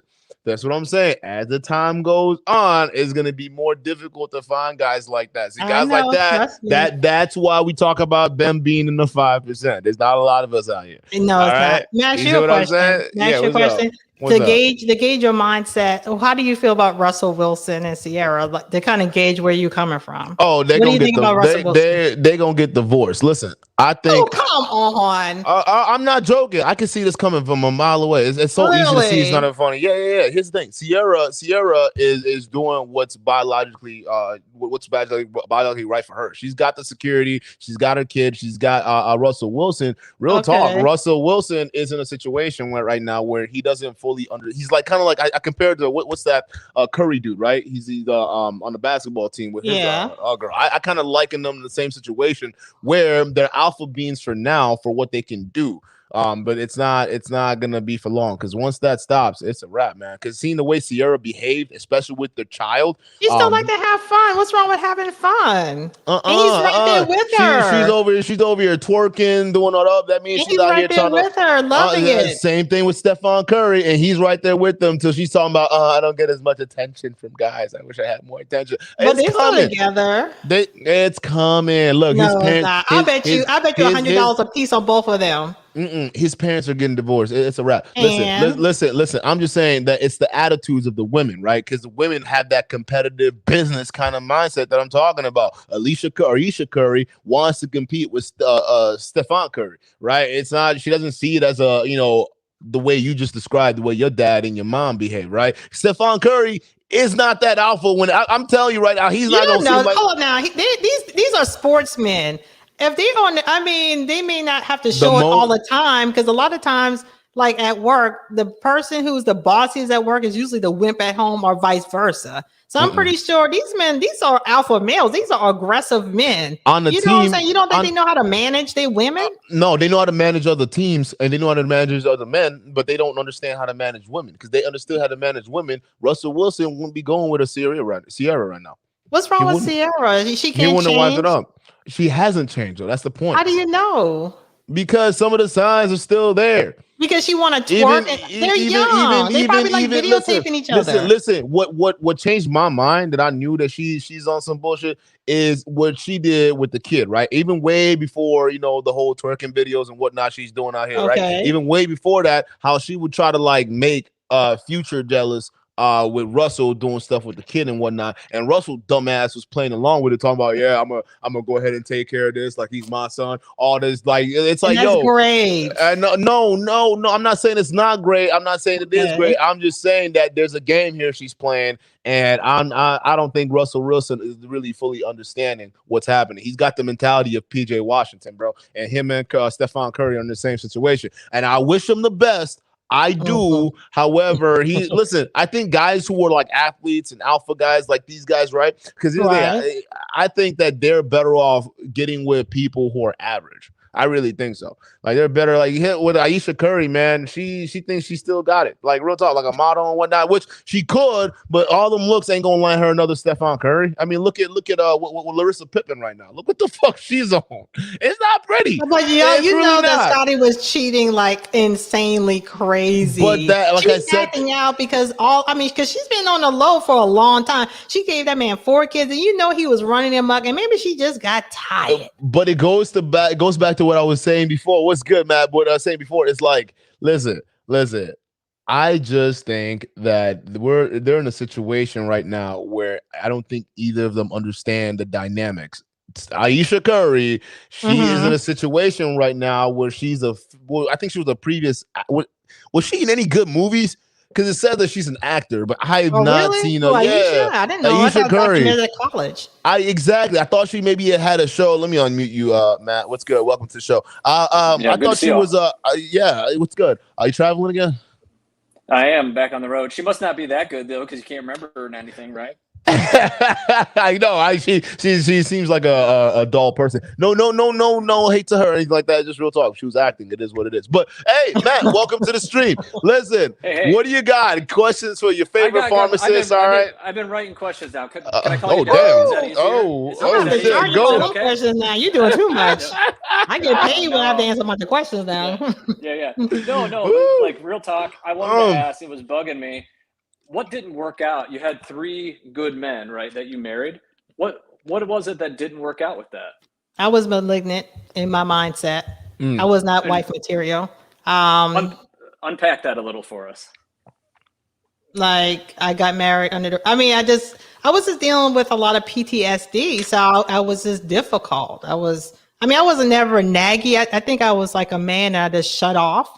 And it just, and it just wasn't successful. Just like any marriage, it just wasn't successful. Yeah. But when you go under, when you go into it under the wrong pretense, or you go into it with trauma and damage, then of course that's gonna, lead to something. That's why it's 60%, 70% of divorces. Poppy Blanco, I didn't even know you were in the house. 40, what's good? I think they say about 42% of first-time marriages fail or end in divorce. 60% of second-time marriages end in divorce. 70%. 70% of third time and up. Yeah, exactly. So that's basically it. Yeah. So I never dealt with the trauma from the beginning with. So you're right. By the third one, I was still doing the same old, not being communicative enough, or just not wife. There's not a wife material person. I wasn't a cheater or anything like that. Wasn't. No blame. Just talking. No. I'm trying to explain it to you. Yeah, definitely. Yeah. Yeah. So that's the main thing. Before you go into a marriage, you need to have yourself cleaned out as possible. It's almost impossible because we're human, but you can't go in with a big, fat, juicy PTSD. You cannot do that because it's not going to be successful if you don't get, and so I've already worked on that. So. Good, and most modern women, I would agree, they do carry a lot of that baggage with them. That's men and women, honey. Men, y'all have it too, honey. And then, kind of as a follow-up question, how long did you have between these marriages to kind of like maybe collect yourself a little bit? Yeah, that's the thing too. It was like back to back. The first marriage, let me see, between the first and the second one. Of course, the first one was the longest. That was like 10 years. It probably was 4 to 5 years in between that. And then between the second to third, it was like probably 3 years. So it was some good amount of time, but I never dealt with my trauma. So it doesn't matter. It could have been 20 years apart. Yeah. Mm-hmm. And the second and third marriage, you mentioned the first one being like 10 years. Were those ones also kind of in that same time frame, or did they only last like a year or two, or how did that? Oh, no. I'm not that old. The first one was 10 years. The second one was like, the last two were like 3 years. 2 years, 3 years. Yeah, just enough for it to blow up. And when you went in, were you like, I don't know if this is gonna work, or maybe I already knew the second one I knew definitely wasn't gonna work. Yeah. So with that being said, why? Just why? Like, why even go into it? Because I was a malignant of mind. Well, no, it makes sense. Just curious. Yeah, and I'm honest. These men, there was something that you found attractive about all 3 of them. Was there a unifying theme on like, hey, this guy had A, B, and C, this guy had A, B, and C, this guy had A, B, and C? Was there a theme, or what did that look like for you? Well, the last 2 was the theme was sex. Okay. They were great in bed. Just like immediate attraction. As soon as you met them, you kind of knew it was like it's going down, or what was that like? Yeah. Okay. So there wasn't this like vetting period, or hey, let me feel this. I vet them enough to know that they were good men in general, but I also knew they were going to give some really good sex. Did sex is important, though. That's real talk. No, seriously. Sex is important. I mean, it's important, right? That's an important right. Yeah. Glue, I mean, I knew it was going to work. I knew. I even told him, I was like, this isn't going to work, but whatever. You asked me, whatever. Even when you told them that, they still wanted to go forward. Well, not because they probably thought I was joking because I joke a lot. All right. Yeah, I'm funny. Remember? Well, you are funny. I like it. Did you meet him at work? No. Okay, my first husband. How did I meet him? Yes, I met him at work. I did actually. Mm-hmm. Night shift. Doctor? I'm sorry. Doctor? No. He wasn't a doctor. Okay, just curious. Oh no. He made good money though. Let me see the second one. Of course he did. Yeah. Shut up. The second one. The second one. You don't date down. Let's be real. You don't date. You're not dating any broke guys. Well, I wouldn't say that. I mean, I'm not a money oriented person. I mean, I would not do. No, I'm not saying that. But you're not. What are you trying to say? What are you trying to say, Matt? No, I'm just saying, like, if guy was pulling in $30K, you might be like, you're really cute, but like. I mean, that's any businesswoman, right? Than Dawn. Listen, anyway. I just don't agree with the term. I like that the term businesswoman. It seems like a wall being put up. Yeah, it is at first. Yeah. Anyway, the second one. Let me see. Let me see. I know the third one I met through a friend, and the second one was probably like something casual, just like a casual meetup or something. I'm trying to think. It's been a while ago, and I try to not remember. But yeah, but they block out some of them memories. I mean, it have been a while though, but just they're decent, man. Can't complain. All right, and then ever since you split up, did it end on bad terms, or do you still like have good conversations with those people once in a while? Are they totally out of your life, or are they somewhat still in your life? The first one, it ended very well.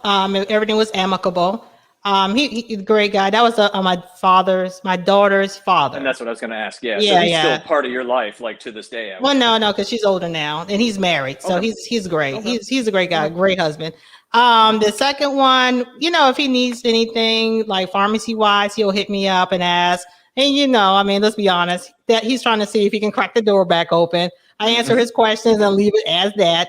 And the third one, that was a little more complicated. Yeah, but he's out of my life. I shut the door on him over a year ago. He was the last person I was open to, like open. And then I just put it like this. After we got divorced, we had sex before the divorce, during the divorce, and after the divorce. And so it must have been good. Yeah. And then a year after that. And now I'm like, okay, that's enough of this. Okay. And so after that, that was it. Yeah. So of course he tried to creep back in. He's literally tried to creep back a couple of days ago, but I'm not doing that now. I mean, because it'll just go on. I mean, I'll be single. And I didn't not put myself in a position because I'm a business. Okay. I was not going to put myself in a position where, I'm a woman, so I want to have sex freely. I want to feel, I don't want to have to close off my heart and stuff, but I didn't want to get that okie doke of, oh yeah, that was fine, but I got another woman now. Like, what? Is that not bad business? So that's why I had to handle him in a business way. I'm like, listen, we are divorced. Okay, enough is enough. I mean, I enjoy you enjoy me, but I want to move on with my life. You need to move on with your life. He probably has, who knows, but I'm not going to find out the hard way. I was not doing that. Okay. All right. And then I guess the other thing I heard you bring up a handful of times was the religious aspect. Right. Was that always part of your life? Was that something you kind of came to later because you kind of started having a lot of talk of God will put the right person in my life? Was that always kind of your mentality? I mean, later on. Well, I was born in the Bible Belt. So of course, Christianity and religion was always the foundation of everything. And just like my marriages, that's how I treated my relationship with God. I just treated it as taking it for granted, yada, yada, yada. But, like I said, I'm the first generation of divorces. I don't want to be that. All of my parents almost married for 50 years. My grandparents stayed married, even though they didn't get along. And I started the first generational curse. I don't want to be that woman. I want to clean it up right where I started. So that's why I'm really serious about my Christianity and my faith. So on that note, if you want to break the generational curse, right? What advice do you give your daughter as she's getting, I don't know how old your daughter is, but she's 21. She's in the age where she's dating and out in the world and doing the thing. So I guess, what kind of advice do you give your 21-year-old daughter who's in the thick of that? Right. I mean, I tell her straight up how men are. I told her, well, first of all, in high school, I mean, is she a virgin or not? Who knows? Of course, she's gonna lie. But I told her in high school, I said, listen, don't waste your time on these boys in high school because they're not gonna know what they're doing in bed. All they're gonna do is wet you up with a bunch of foolishness, and it's not gonna be good. Now for college, I tell her the true nature of men. I hate to say, and I tell her the true nature of women too. I tell her, don't trust any women. Don't tell your business, because a lot of times when women will flip on you and tell all your business or have some kind of secret jealousy or something where it just ends up bad. So I teach her about not trusting women, and I tell her about how men are. Men mostly just want to get to know you for sex. You do not have the mental maturity to vet men at this point. So the best thing is just to, keep your legs closed. I really try to teach her that, but just, if you must, just don't be a sucker for a guy, just understand the nature of human beings in general, men and women. That's facts. That's truth. Duke, you look like you got some. No, I like it. Y'all just going back and forth. I like it. Yeah, no, I think it's good. I think it's good because you spit some facts right now. Like the same thing I'll tell my daughter. Listen, you got to watch out for these boys out here, and you got to watch out for a lot of these girls out here. And I think it's interesting too, because even when you're dealing with these situations, girls, we don't even talk about the kind of pressure that a lot of women put on each other too as well when it comes to this dating market, right? Because a lot of times the competition isn't really most of the time for guys, it's for other women. So teaching her, like, listen, let these girls do what they do, let them wild out. You're not in stay in your lane. That's basically what it is. Exactly. Be in your own lane. Don't try to be with do your own thing. I mean, because people always felt like I was different or odd or whatever. And I hated that, but I enjoy that now. I love being like a different type of chick. I love that because I don't want to be a part of all this other fools. I don't want to be a confused woman or don't know how to close deals on marriages or close this business deal. Get this merger done right. She ain't grabbing souls over here from these marriages, bro. Whatever. She wants their soul. We all get along. If it was that bad, why would they try to come back and want to bang or something? I mean, come on now. Because the box is good. I hate her. The box is good. And dudes will not give a shit as long as the box is good. I mean, but if I'm such a succubus, they'd be like, woo, I'm glad she got out of here. Bye. You know what I'm saying? No, I'm still fun. What would make you want to get married again? Like at some point in your life, what would that look like for you? Like, is that even something that's on your radar? Oh yeah, definitely. That's first and foremost on my radar. It's no secret. I definitely do want to do this one more time and get it right. Oh, definitely. That's why I'm abstaining to show that I have self-discipline, because my past is going to be like, girl, hush, so what do I have to do? I have to put God first and show the fruits of the spirit. Bottom line, period. Otherwise, why would any man take me seriously? I can't even take myself seriously if I'm not having any kind of discipline. And trust me, it's hard. I mean, men are men. I have my ex-husband hit me up. I have old dudes I used to bang hit me up, and it's hard. I'm lonely. It's just me and my dogs, so I can sneak into some fun, but it's not worth it because it's a business. I mean, I can't properly handle the business if I'm doing these stupid little mergers, that ain't gonna amount to nothing and take away my assets. Okay. I mean, come on now.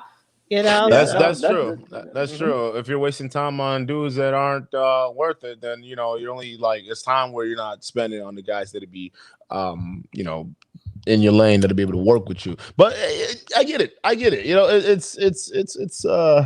It's interesting. What would you say that women, because this is an interesting part, right? What do you think that women bring to the table when it comes to relationships, right, nowadays? Like, what do you think? Because a lot of women, you ask them this question, they'd say a lot. I bring a lot to the table. And they list like two things.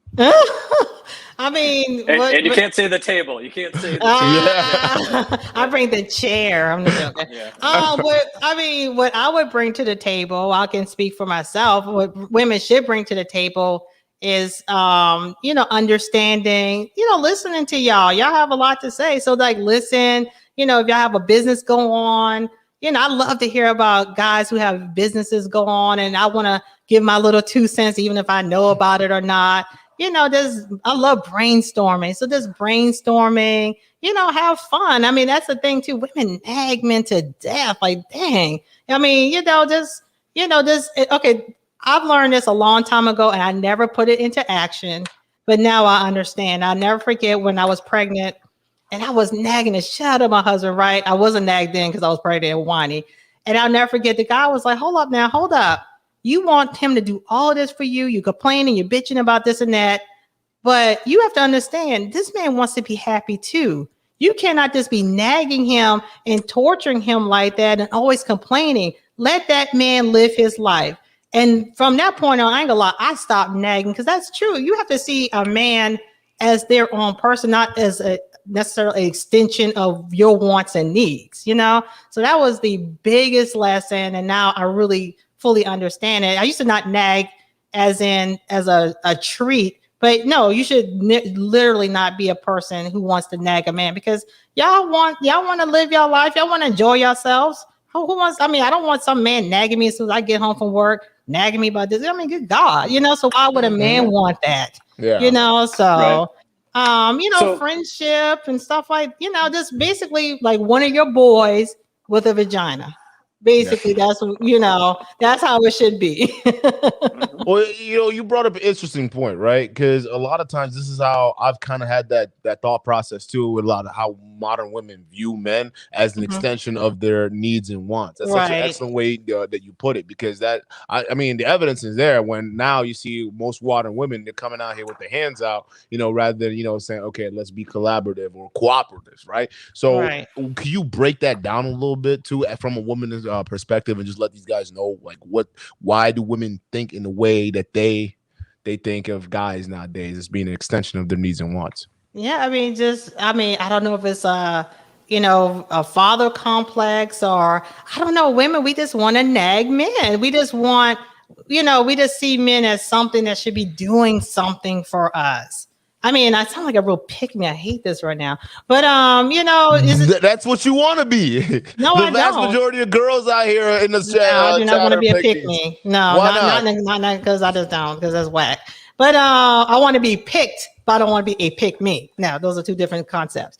But, just women, we just tend to, and sometimes men do too. I've had men who just nag the hell out of me. It's like, what do you... Like, I just come home from work. I didn't work a 12-hour shift at the pharmacy, and I'm just like, hearing all the la la la in my ear, and I was like, oh my God. Duke, you had a funny look on your face when she said, I want them to pick me, but I don't want to be a pick me. I think that what that goes to is all women want to be picked by men, right? And all men want to be picked by a woman, right? But they want to come off as like a try hard, or that they're just like begging. So I think every person who wants to be picked last for basketball. Nobody. Everybody wants to be picked first, right? That's true. Right. Yeah. So but you know what I mean by pick me, though, right? But I women who are saying shit or putting other women, or they believe that they're putting other women down just to get them in. Right. Yeah. But here's the thing: I don't think so. I think a lot of women, they view it as being put down because it's like a reflection of what they should be doing, but they're not really doing to get a man. But I want to look after my girls, though. You know what I'm saying? I want to be straight honest too. Oh, you're talking about your girls or your daughters, right? No, girls as in women power. I'm into women empowerment. Why? And I never understood this. Even though they probably not supporting me in the chat. You just said the women, you raising your daughters not to trust other women. Right, but still, you don't trust them, but you still want women empowerment. Yeah, so I still, like this, I still want to get along with a woman. I still want to be open to be able to discuss certain things. I don't want them closed off from me. I still want their ears and their mindsets to be open to me. That's what I'm saying. I think we're mixing two things, though. I think we're mixing two things because. But don't get it twisted. No, I don't trust women. I teach my daughter not to trust women. Let's clear that up. But my thing is what a lot of women tend to do though is that they tend to put the sisterhood above all else. You see what I'm saying? That's the problem. Oh no, I'm not. No, I don't even have girlfriends. I have like one really good friend. Like I've been with since middle school. I am not one of those chicks that travel in packs. I actually deter women from that. Like a friend of mine, she loves hanging with a bunch of chicks. I said, I said, ain't no good in that. And it's really not. A bunch of chicks all together is nothing but a bunch of nothing. A bunch of confusion and bickering and that's true. But at the same time, a lot of times having a tribe of girlfriends can help you I mean, put it like this, I probably wouldn't have gotten married so many times if I had girlfriends. You know, that's how much I don't have girlfriends like that. You know, I just sneak off and do my own thing because I'm very isolated type of person. That's just the way I am. So, you know, so it's good to have a tribe sometimes, but a lot of times women, we do, you know, and this is what I hear. I don't have friends that do that, but you know how they'll come back to their man. Well, such and such said this, or they trying to impress their girlfriends with with their own man. You know, it's like that's just crazy to me. Like, why would you do that? Yeah, that's your man. So why are you going by a girlfriend who doesn't have a man, or their stuff is all jacked up? You know, I mean, I don't know. And I think like, you bring up a great point. That's like a pick me again. I hate that. You're okay. Yeah, this is what you like, the message that you should be talking about. Real talk out here. I'm telling you right now. I'm telling you, women would love to hear from other women. You got something to say, and I'm gonna introduce my guy over here. Go ahead. Yeah, Poppy, you jump in. What's good, man? How you doing, lady? Oh, what's good, Poppy Blanco? Welcome to the building, man. What's good? Appreciate you being here, man. Yeah, I just made it home, man. I'm barely walking in. Yeah, Poppy's a panelist too, so you know, what you got to say? What you got I just want to know why she probably gonna repeat the same thing that she said earlier. I just want to know why was her method? She picked continue getting married, divorce, marry again, and divorce again. Like, why do you did it so many times? I know, because I don't know, because I mean, the same reason why women can't do it one time. I was impressed. I was impressed that I can find more than one man that wanted to get married, where women can't find one. I mean, is that not impressive? That's right. I appreciate the honesty. in a bad way. Nah. I mean, because there's always that trope that there's now good black men out there. No, they're out there. I've had 3 of them, you know, and I can have another one right now. Like literally, if I wanted to, I can have 4 good, educated men if I wanted to. Yeah. So the trope of there aren't any good men, that's not true. Even though there is 2 million men over women, but still I believe there's a black man for every black woman. I honestly do believe that. You two like chocolate. Thank you. See, that's what I'm talking about. I'm slide up in your DMs too if you let me. There you go. See what I'm saying? But like, he's out there she's slaying. She's a player, man. So let me. I'm knocking all y'all down. I'm knocking all y'all down. I'm gonna do a 3 for 1. What the hell? Let me you first, Duke Don. You get the first. You get first dibs. Hey, come through. You know what's happening. So I'm sure you're familiar with Kevin Samuel's show, right? You're familiar with Kevin Samuel's show, like some of the situations he has going on. He's a succubus. Okay, not an incubus. I want to get into why you he's think running that. A business. He's a businessman. He's a businessman. I love it. True. Yep. See, now I want to get to mainly the women he talks to on the show, right? So you said, okay, there's a man for everybody and whatnot. Okay, so I will put in a different category of women who is able to do something that a lot of women, even that go on his show, can't do. Because most of the girls that call on, they can get engaged, but they can't seem to close the deal. You see what I'm saying? So in a lot of these women, and it seemed like they were in a similar situation where the guy that they were actually probably had a lot of love for, had a lot of situation for some of them, right? And some of them, they were probably on some bullshit too. But what is it that, most modern women that are similar to women that call on a show lack or aren't doing that it just keeps them either engaged or can't like move on to that next step? What made you so special that they couldn't do it? Because you're saying there's a man for every woman. So a lot of women, especially 1 in 4 black women, can't seem to do it. I mean, first of all, if you calling this Kevin Samuels just to get that tongue lashing, that's the first problem right there. Your mindset is totally not right. Okay. I mean, now I want to call in this Kevin Samuels. I just want to call in for fun. I ain't calling in for no information. I'm calling in for fun just to see how we wrangle around with each other. I mean, so if y'all see me, don't think I'm getting desperate. I just want to wrangle up with the tarantula. But I mean, it's not setting boundaries, not handling the business. Come on now. If you got a man to engage to you and he just letting this go on and on and on, you got to be able to walk away from the table. You got to be ready to push back, be like, it was real, it was fun, but I gotta go. I mean, because obviously, and you have to trust yourself enough to know that maybe that person is not for you. I mean, just to accept the fact that a man just have you lingering on and on. You don't know what's going on in your own life. That's ridiculous. So that's the problem. No boundaries, and no self-respect, and no belief and hope in themselves. That's the main thing. So I mean.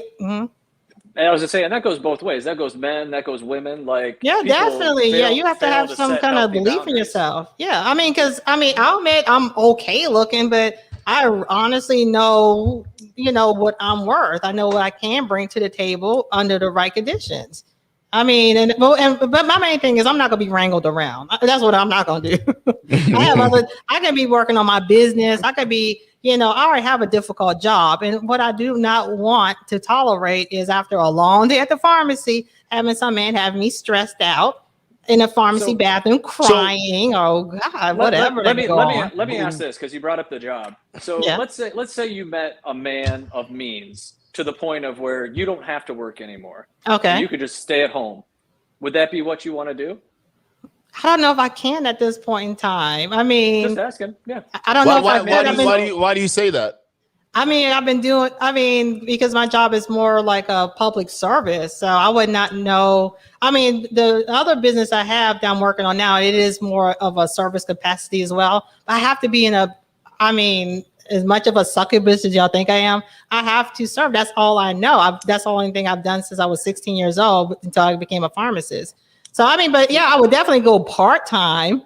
I'm not going to do the full-time thing if my husband wants. But if he wants me to stay home, hell yeah, I'll stay home. I'll cook. I clean. Because that'd be my job. I understand that'd be my job. Okay. Yeah. And I guess to that point, what if he owned a business and he said, you know what, forget this, come work for me part of the time?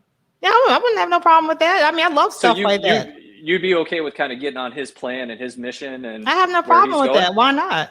Yeah, I'm just asking because there's a lot of women out there that don't want to get on a man's plan, or they don't respect a man enough to get on his plan. But then again, there's a lot of men that don't have a plan. Right, so that's true too. I got to ask. I'm just asking these questions of, you talk about, you're kind of like, you kind of have the boss babe vibe a little bit, right? Oh, really? So I'm very. That's how it comes off. I'm a strong woman, but I'm not boss babe. That's the boss babe. Oh, really? So a strong woman is the boss babe mentality. Okay, is that a problem? Is that a bad thing? Well, most women, it's a problem if you're not willing to submit to a man's lead who's also a boss himself. Like, that's why I definitely want to submit. The men bosses don't want a boss babe. They want somebody that's going to come along with them. Like, you're going to come into his circle. So I'm just going to ask that because you seem like kind of like the boss babe, and I respect that. But I'm also a Southern woman too. Southern women, we are more prone. Yeah.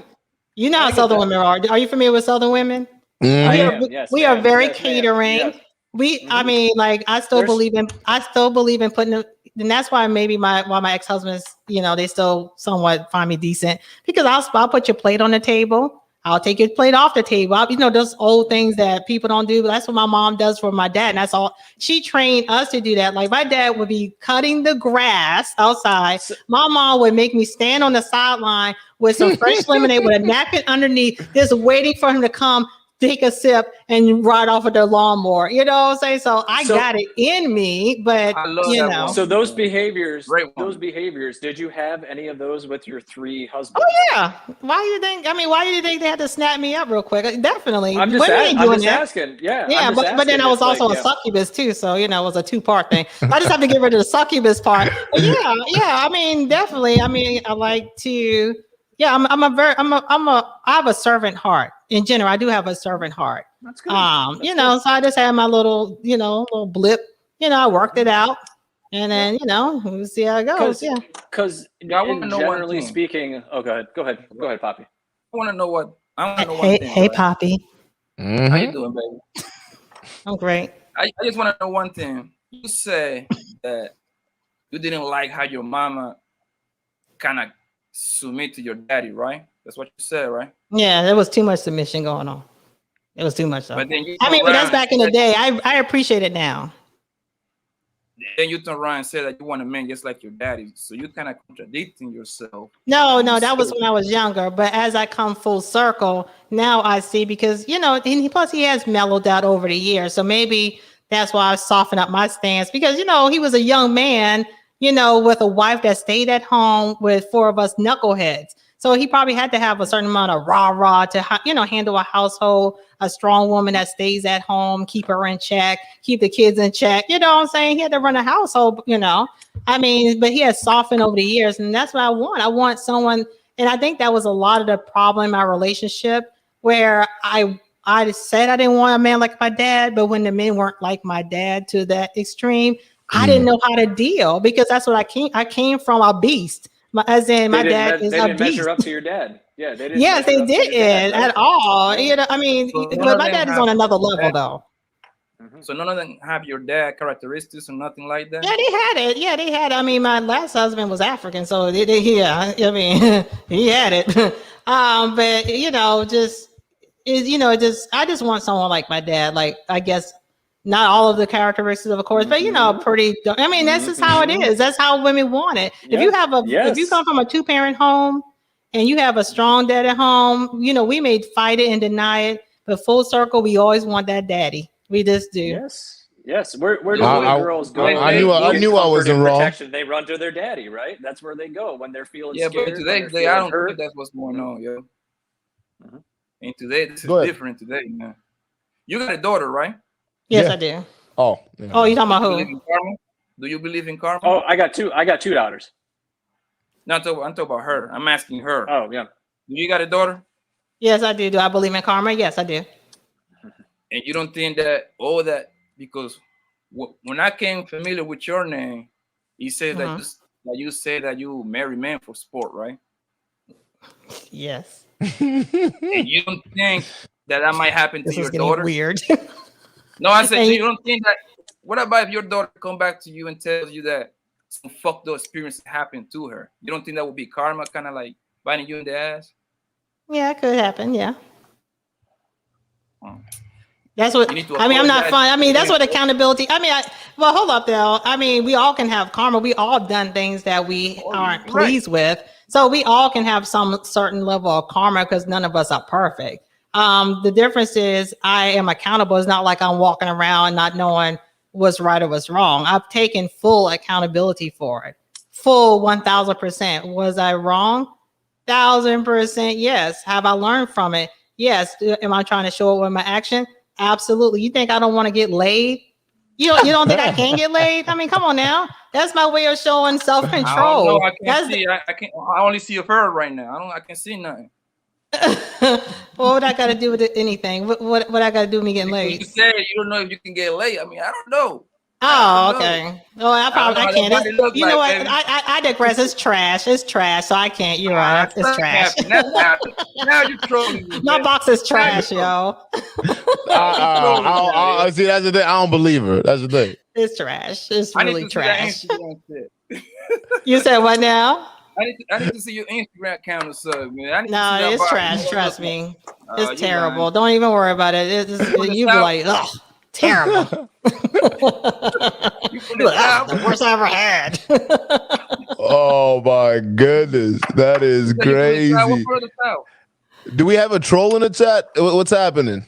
Duke, there's always a troll in the chat, man. Well, what is the troll saying? I don't know. Like y'all, sometimes the chat, y'all be going off in your own world, but every time once in a while, you gotta check in and see what the hell is going on here.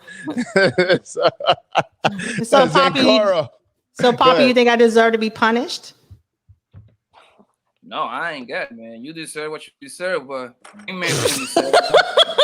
can't even look at you when you say that. Like, I know where that's going. She loaded that one up. She loaded that question. See, all I can say is I can see her. I can see why, man. Them dudes will fall. One by one, they will fall. I can see it. I can definitely see it. Do I need to be punished? Yeah, do I need to be punished? Was I a bad girl? What I did were those bad things? I bet I was so bad. Look, What you gonna do about it, Poppy? I love women like you, man. I love women like you. Matt, do you think I was a bad girl? No, So I was a good girl, so I need a reward, right? There you go. Damn, got y'all speechless, huh? No. You gotta deflect. That's a tactic right there, bro.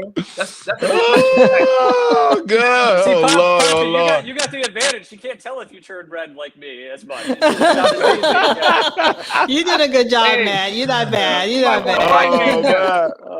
Hey, she might want a white man now because all the That is a good that's a good question.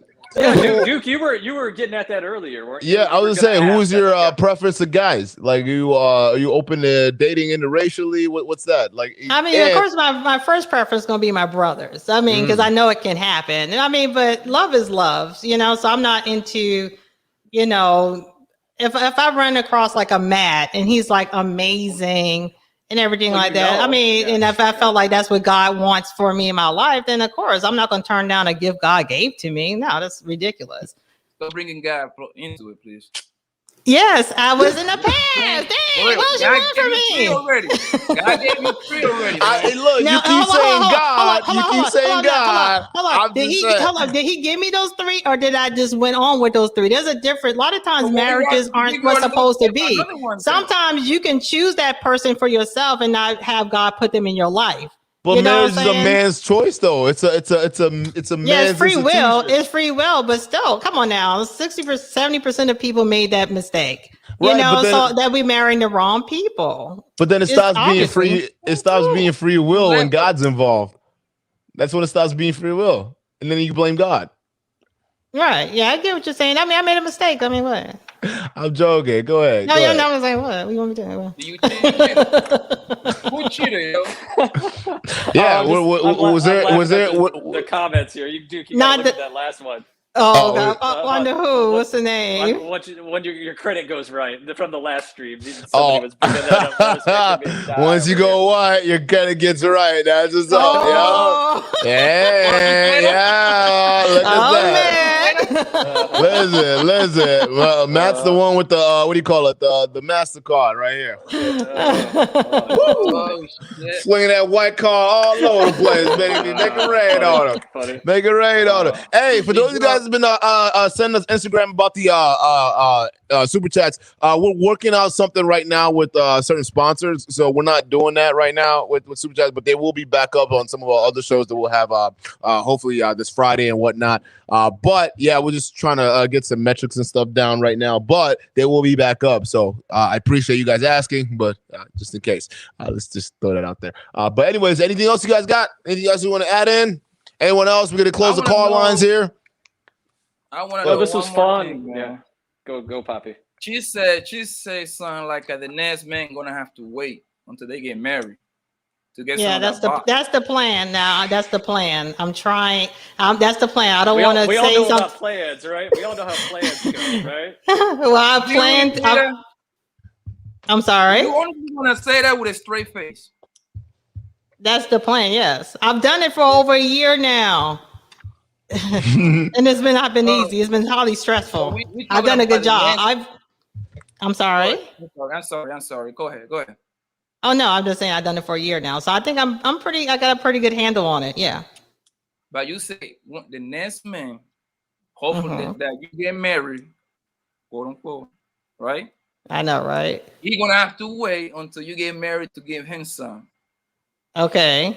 That don't sound realistic. Yeah, you're right. So why you say? But that's the plan. But it can't. It still can be done. I mean, I've done it over a year. Can you go over a year, Poppy? No, I couldn't even go well 3 days, man. Okay then. Well, okay. So imagine a whole year. so give me my kudos for my whole year. And I've been around Wiener, you know, and I had to turn it down. So I'm doing pretty darn, especially Wiener. I know that's going to be good. I've done an excellent job. Yes. So is that the only outcome you see? Because there's a lot of men that are a little bit older that maybe have been married once or twice, and maybe they have some kids, and they don't really want to get married again, but maybe they want to have a long-term relationship. No. Is that like a deal breaker for you? That's bad business. Just asking. I want to have a legacy. And I want to break this generational curse I created. Yeah. So no. Do you want to have more children then? No, it might not be possible. So I guess thanks for the compliment. No, I'm just asking. Well, I said one. I didn't say are gonna. But as a man, don't you think one of the biggest things, the reasons to get married, is because you plan on having children? Yeah, I mean that's usually the case. Yeah, I mean, but to have a life together, to build. I mean, like right now, I can have that without getting married, and I guess I can have kids without getting married too. But they probably wouldn't have my last name.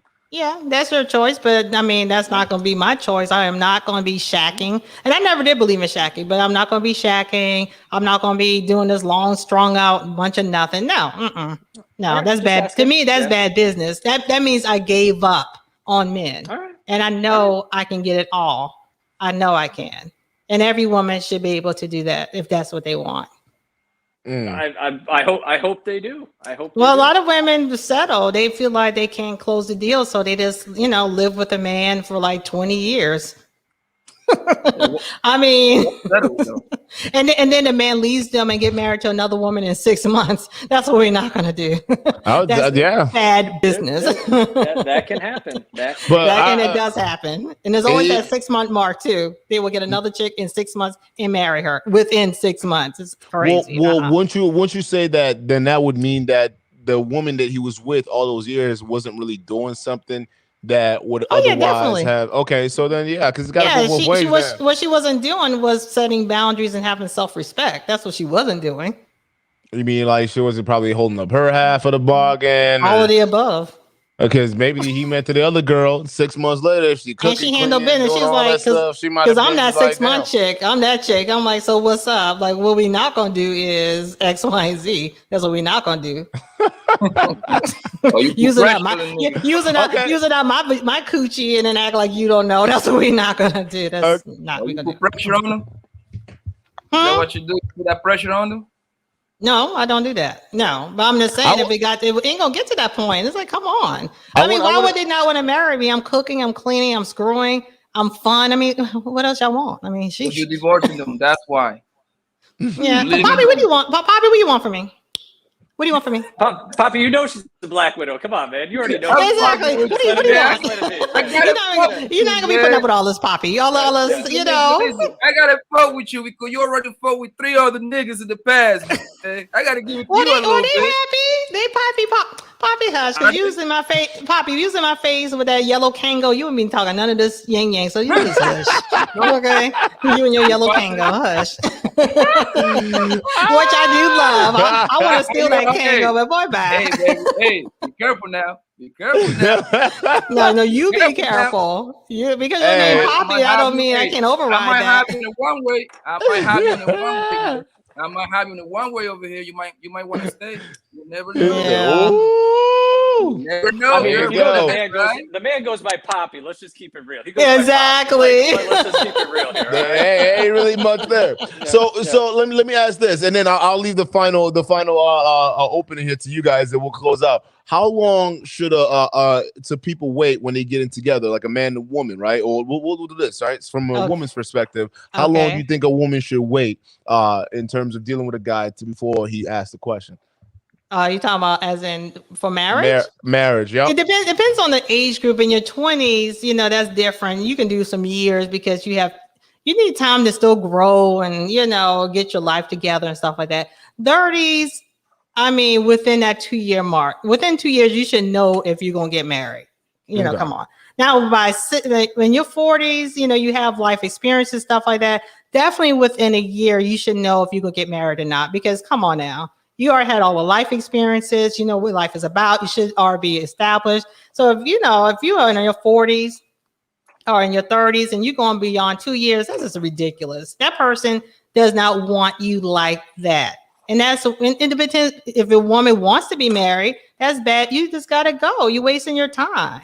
Mm-hmm. And there's nothing to fuss about. It's nothing to give an ultimatum about. You just be straight, I would guess, and be like, listen, this is what I want. I see that you're not interested in it. So I just think we should, I'll let you go to be with someone that you're more interested in, since obviously it's not me. Damn it. Actually, I actually agree with that. I actually agree with that because I thought you said 3 years. I agree with the longer term. So 3 years is my thing. But when people out here talking about like you 6 can months, I can't wait 3 years for you, babe. Hey, listen. Hey, Dude, but you might be working. You might be working for you. Hey, we might make an exception. Okay? Yeah, right. He's got time on his side. He'll tell me that he use up my coochie, and he'll be like, they'll look at me like I have 12 heads, like a spider. Like, who are you? I'm not playing that. My man gonna put miles on that thing, boy. I'm telling you, girl. Hey, listen, it's gonna be a life changer. You come over here. No, your life will be changed, and then you not have the track record to prove it. We gonna talk after this for sure. We definitely talking after this. Yeah. But yeah, no. Partly, I agree with that because I think it should. And I like how you stacked it. The older you go, the shorter amount of time you should spend dealing with something, because that's how I should kind of feel. I think that if you're more experienced in the marriage field, you're experienced, life wise. I think you should have. It should be a shorter time because you should be at that point. We already know what the game is, and you should just kind of move along to get along. But if you're just getting to know each other, it's a new kind of love, new puppy thing whatsoever, then you got to spend some time at least getting to know the person, right? And it's got to be longer than 6 months. It's got to be longer than a year, 2 years. You got to be 3 years, especially with some of the broads running around here. You got to wait. The longer, the better. That's the way I see it. But let's open it up. So you're saying 3 years before you even know if you're gonna marry the person, or 3 years? No. 3 years vetting, like towards marriage. So if you're gonna be in a relationship, the path to be before you even pop the question after 3 years. Okay. For new relationships, older relationships, or people who are just getting out of divorces, I would say a shorter time frame, because then if you're in divorce and you've been, let's say it's a long term, like 4 years and up, right? Then you understand how to deal in a long term situation, right? You understand the work behind it. But new people who don't really understand, the whole long term things and what to do, right? That's just your first time, your first experience. I don't think you should pop the question after a year, because you won't really know how the person's gonna handle in like tougher situations, right? You'll never know. Life can throw you a curveball within a year. It can throw you a curveball within the next 5 years. You'll never know, but you want to know, at least give yourself the time to see how the other person will react in certain situations. So can I ask y'all this? So what do y'all want for women? So what's a good characteristics, or what do y'all want from women that y'all feel y'all not getting, Matt? I'm getting everything I want from women. Like I don't know what you're talking about. Like, okay, so what are you getting from women that is keeping you happy then, that have you so confident in saying that right now? I meet beautiful women, smart women, have great experiences with them, and then they have a great experience too, and maybe we continue on that experience, and maybe we part ways, and that works for me. Sophia, what is going on in this chat? What I'm seeing you all out over here. What is happening? Time out. Whoa. They're like, I haven't been in there moderating. I'm sitting there like, I was talking about this, like, what is happening? Who's the a-hole? Who's the a-hole in this situation? I hope it's not me. I'm trying to find out. Like, I'm sitting there like, some of the chat's going like this. Oh, okay. Is that you, Chocolate Daddy? What's happening? Because I know Chocolate Daddy wanted to say apologize for last time. Daddy saying it's not me this time. He said it's not me. It's not me this time. No. Oh man, hey, so, Poppy, treat her with some respect. Hey, come on, man, Sophia, treat our girls with some respect. Go ahead.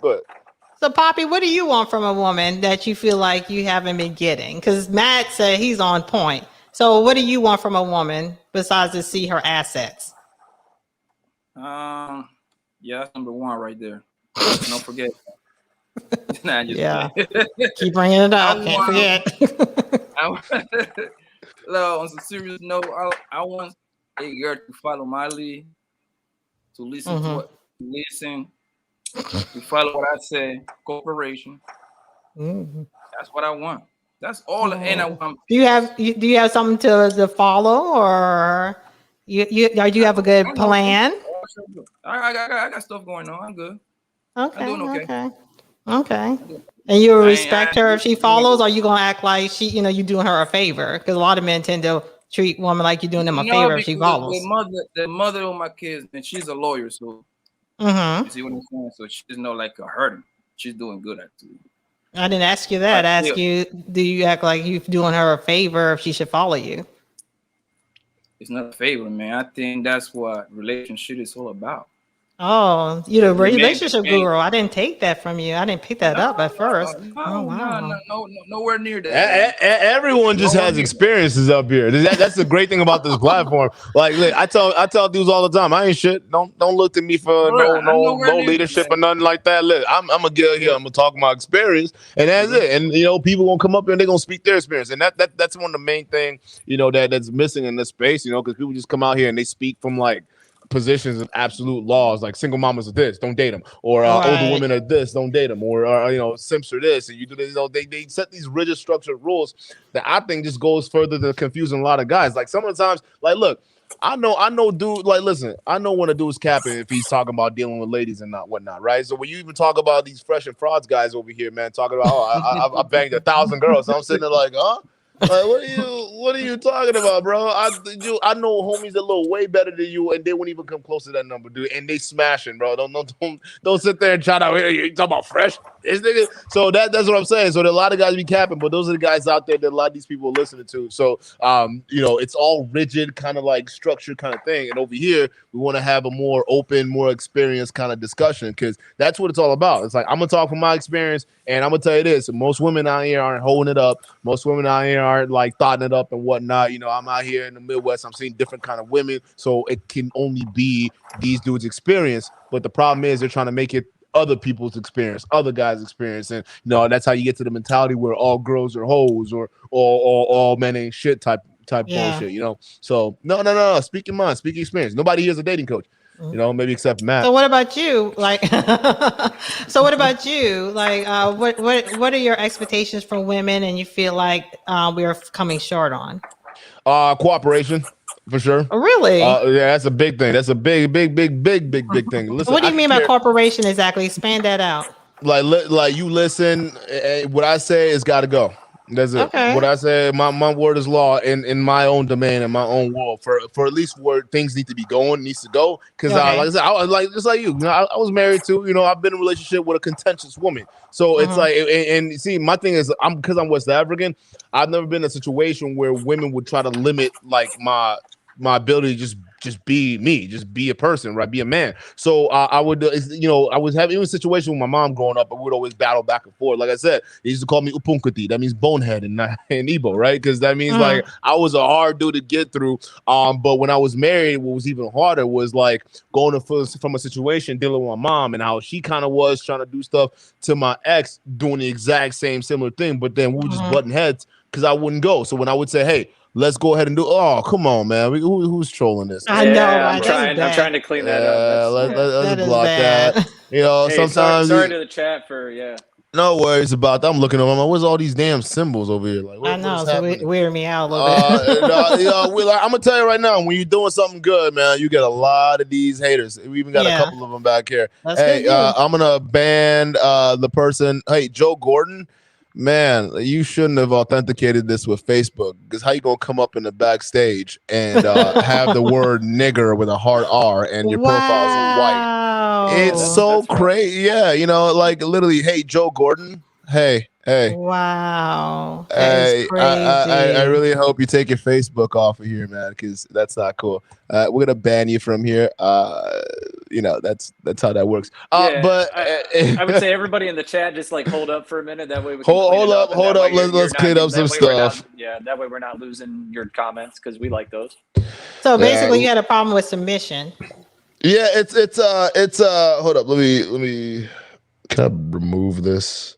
All right, submission. Because even when I was in that situation, relationship, every time I want to go one way, right, I'll say, okay, we got to do this. It was always either question or like we would argue back and forth on it. So it was never like us going as a unit. And it wasn't like in a situation where I wasn't listening or paying attention. I always take my girls' comments and thoughts into consideration. Matter of fact, I'm the kind of dude that would actually I'm the kind of person that always seeks counsel. I would always, either from my woman or my friends and whatnot. I was like, hey, what do you think? So So it's one of those things where if we can't communicate and have a situation where we're at least going in one direction, we're always going to be fighting. That was the source of a lot of our back and forth. And once I got out of that situation and got in with other types of women who were a little bit different than that and displayed a little bit of a different energy, where they kind of got the picture, where it's like, all right, I'm not going to question shit. Matter of fact, the first time I didn't even get a pushback from a woman, I was overcompensating. Where it was like, I would say, okay, we're about to do this, but I was so used to trying to I was so used to the way I communicated with my ex-wife, where I would say this is what we'll do, but then I had to go in this weird ass convoluted explanation on why we're doing it, because I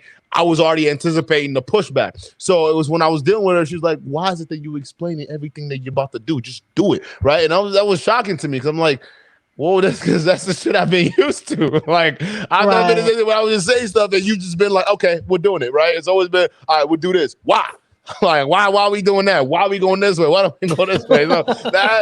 So that was new. But understanding that now, that's what I'm looking for when I deal with a woman. It's like, hey, now it's like I'm not even dealing with that bullshit of I'm gonna deal with it if you're not going along with the program. Now it's like you get chopped off. We moving on. If you're not, keep it pushing. It is what it is. You got to keep it pushing, because here's the thing.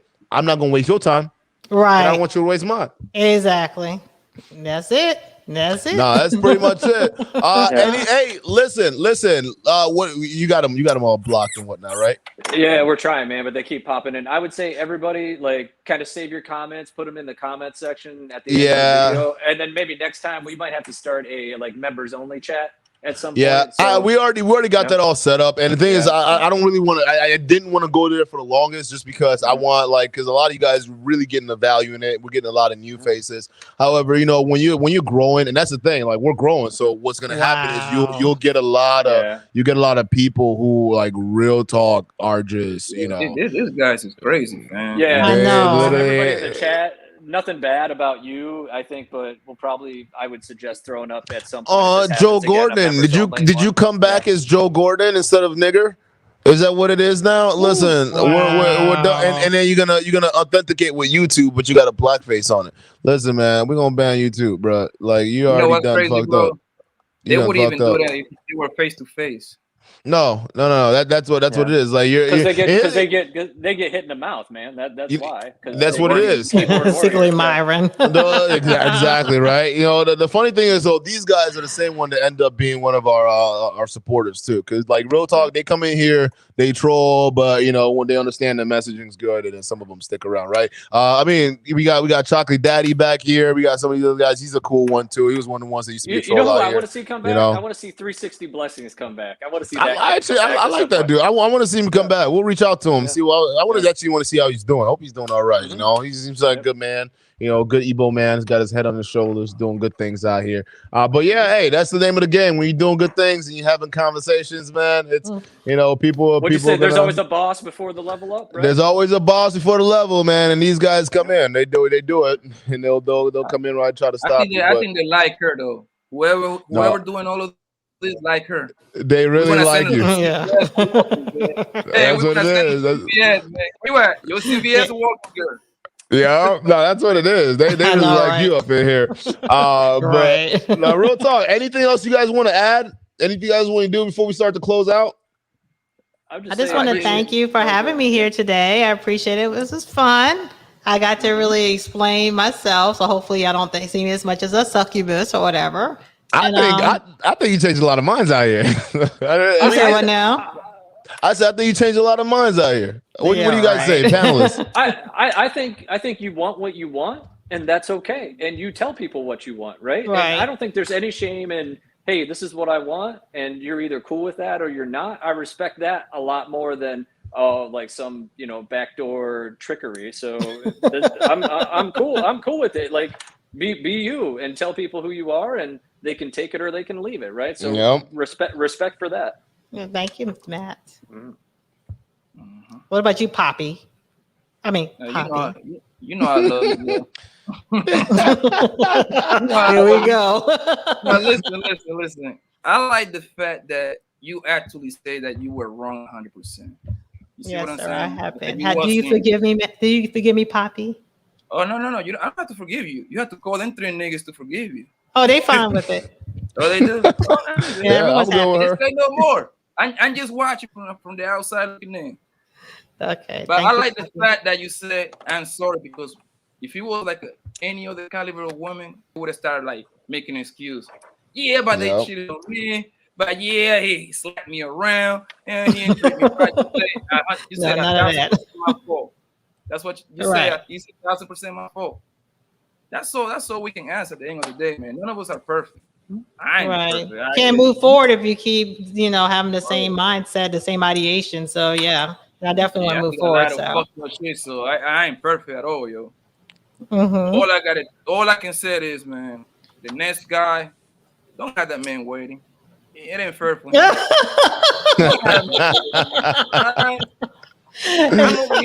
I'm over here for a man. Don't have a man waiting, all right? We'll see. We'll see. But that's the plan, man. Poppy. I keep calling you, man. That's the plan, Poppy. That's the plan. I'm a year in. If I gotta wait 10 years, I'll do it, I guess. It might kill me because I'm already dying now, but what can you do? But anyway, what was that? All those guys on that retention game plan. She's on that retention game plan. Oh yeah, she's on that. She's on that. Ovary retention. Yeah, that would be for you, right? You got the ovary retention. Yeah. You keep them ovaries up there. No semen going in. No pushing back the brakes. What's good, girl? What'd you think of the show, though? What'd you think of the show? For me, it's awesome. I mean, it's very open. I told you weren't crazy. Yeah, I mean, that's the only reason I was cool with it, because I saw, even though you was calling me Kamala Harris, a knockoff of her. Listen, that cackling though was real. It was perfect. I didn't even know we looked alike. I was like, oh my God, we do laugh alike, and we almost do look alike. What the hell? If I put on a different kind of wig, I can be a damn ringer for her. When I saw that, that was very ingenious of you. I was just like, Kamala Harris. That's literally all I saw. I mean, but you weren't rough on me. I mean, you were talking a lot of smack now, but you were always respectful. You agree with me with certain points. And so, and that's, what else can you ask for? You don't know me from a can of paint. So you were really kind to me. Now beforehand, you was a little rough on me. Listen, that's how I am. I'm a little bit rough. Yes, you were. And you know what? You right here, and now we smoothing things over. See, that's how it works. We'll see when this live is over. We see what time it is. You see what I'm saying? I'm a little rough around the edges, but I know how to keep it respectful. Listen. That's what it is. That's the whole point of the show, man. I'm not a person like to attack people's character or whatnot. Right. I appreciate that. Listen, I'm not gonna say you're evil or whatnot, because listen, I know for a fact that ain't shit. You did call me evil. Crazy. You did call me evil. Hey, I said the three dudes. All right, listen. You call me evil. Listen. And a demon. Listen. You call me a demon. Hey, listen. 3 married men. I said. Listen. We talk about the context of God, bringing God into a relationship. Okay, you want to talk about good versus evil? I don't know. God said you 3 of them. All right. I got 3 of them, but God didn't give me those. Duke the Demon Slayer. They would have worked. Duke the Demon Slayer. That's what we're right. Hey, that's what I'm saying. Bring that succubus over here, girl. We'll take care of it. I got you. You said what, Poppy? Exactly. You see what I'm saying? I know, right? Well, I appreciate y'all been absolutely great. I mean, I felt comfortable the entire time. Y'all been Matt pull out that long scroll of questions. That was a little unnerving, but I loved it. It was cool. It was cool. Matt can get thorough. He's a thorough man. Nothing wrong with that. I love that. Yeah, it's very stimulating. I love mental stimulation. So y'all been very stimulating. So. Yeah, let the chat know what you got going on. Let them know. Anyone else? The plugs, all the plugs. Plug, what you got. Please check out my channel. It's called Your Favorite Pharmacist. Well, it's warm regards, Your Favorite Pharmacist, and I do have some pharmacy topics. I talk about man weave sometimes. I talk about traction alopecia with the girls, which is balding edges from the weaves. I talk about how to get white teeth. I talk about all these different stuff on my live. Y'all, we have so much fun on my live. It's like this We talk about any and everything. We had a woman who used to sing backup for I'll Be Sure. She started singing us songs. We have a lot of fun. So check out my lives. They are like really live. My lives are live, just like this right here. So check out Warm Regards, Your Favorite Pharmacist, and we'll have fun. There you go. And as soon as the video goes, once it's posted, we'll have the link in the description. So guys, look out for that. Have people go ahead and flood in, right? And let them see what you got going on and teach us some help. Hey, them edges, man. I think the lace fronts has to stop. Lace fronts, the BBLs, all those fakery has to stop. I gotta do mine every now and now. But mine's a wig. I just take I have a nice cute little hairstyle in here, so I can just wipe it off. But that is true. That's why I did a video about it, because we are taking off our edges and stuff, and that's not cool. So you want to go to bed sexy for your man. You don't want to go to bed with eat up head. That's not sexy. You don't keep husbands like that, and you don't get them that way either. What's good, Gary? Hey, Gary, welcome. I'm sorry, man. The trolls are out in full force. Okay, they've been planning on a day of attack, and today was it for some reason. This was it, man. They usually don't do this. Oh, they do this a lot. To this level. Not to this level. This is the most I've ever seen these trolls go hard. But a lot of times these come in and you gotta understand. This is what I'm talking about. This is like a script. Yeah. This is what I'm talking about. A lot of these guys, they come in from these spaces, from these other toxic manosphere spaces. So when you have a platform, we're actually having all these open discussions. Men gotta understand, a lot of these platforms aren't as nice to women. So a lot of these guys, they love to come in and pretty much diss women. So what the vast majority of these times we will see is a lot of these guys will come in and pretty much insult the girls on the chat. And this guy came in talking about the nigger time or whatever it is. So he's spamming the private chat with that. But that's what it is. It's what it is. Get no pussy, bro. Yeah, okay. None of them. Live, for real. They spend time building these accounts and whatnot. It's crazy, man. It's nuts. But I like it because the more of this I see, the more it means I gotta hire more people to make this all go away. Make it go. Yeah. Hey, you just wait till we start getting that physical studio in, man. Y'all trolls, y'all want to make sure y'all come in full force, all right? Because we gonna be taking your dogs over. Real talk. All right, so we go ahead and close out. Matt, Poppy, I'm gonna go ahead and say goodbye to y'all. Thank you guys so much for being here. All right, we're gonna get you guys out.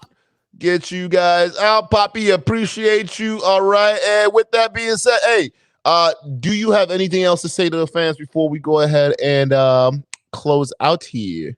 I just appreciate you so much, Mr. Duke and Don. You have been very kind to me, even beforehand. So, because I've been asked to do, I've done, been asked done a lot of interviews, but I wanted to come to you to do an interview because you were very open and have real dialogue. I can tell you weren't starting off, with, any kind of predispositions about me. Not necessarily, you kind of were, but you were open to me. I really, really do appreciate that. Your fans your followers are, they are awesome. Your chat is blowing up, and everything you do is so clean and streamlined. I love your business acumen.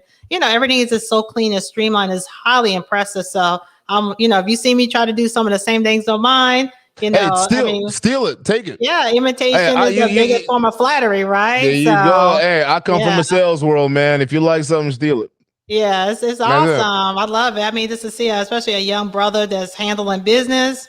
You gonna get some of those succubus. Hey, we gonna have to talk online and just look. I want to hear that story you was talking about. So go ahead and hang around. Hey, with that being said, guys, I appreciate you guys for tuning in. I appreciate you guys for being here, man. You could be anywhere in the world right now, but you're here. You choose to spend the night with us, and hopefully you guys got some cool informational stuff out of it. All right. So, guys, check out the video we're gonna be dropping. I don't know what time it's gonna be dropped tomorrow. Maybe, I don't know.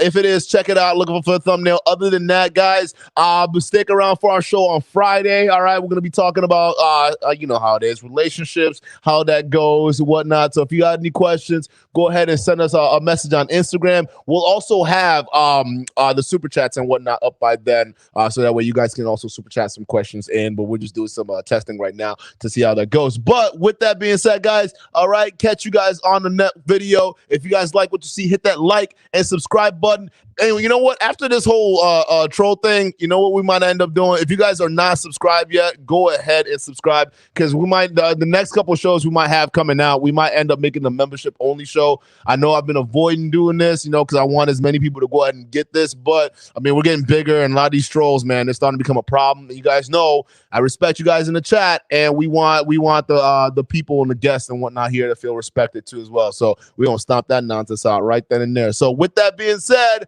oh yeah, Just Me Coconuts, they're getting paid by Myron Gaines, bro. We don't know that. We don't know that. I'm joking. I'm just saying, you know, the only people who have an incentive to come after us will be those people. But other than that, take it easy, y'all. Catch you guys on the next stream.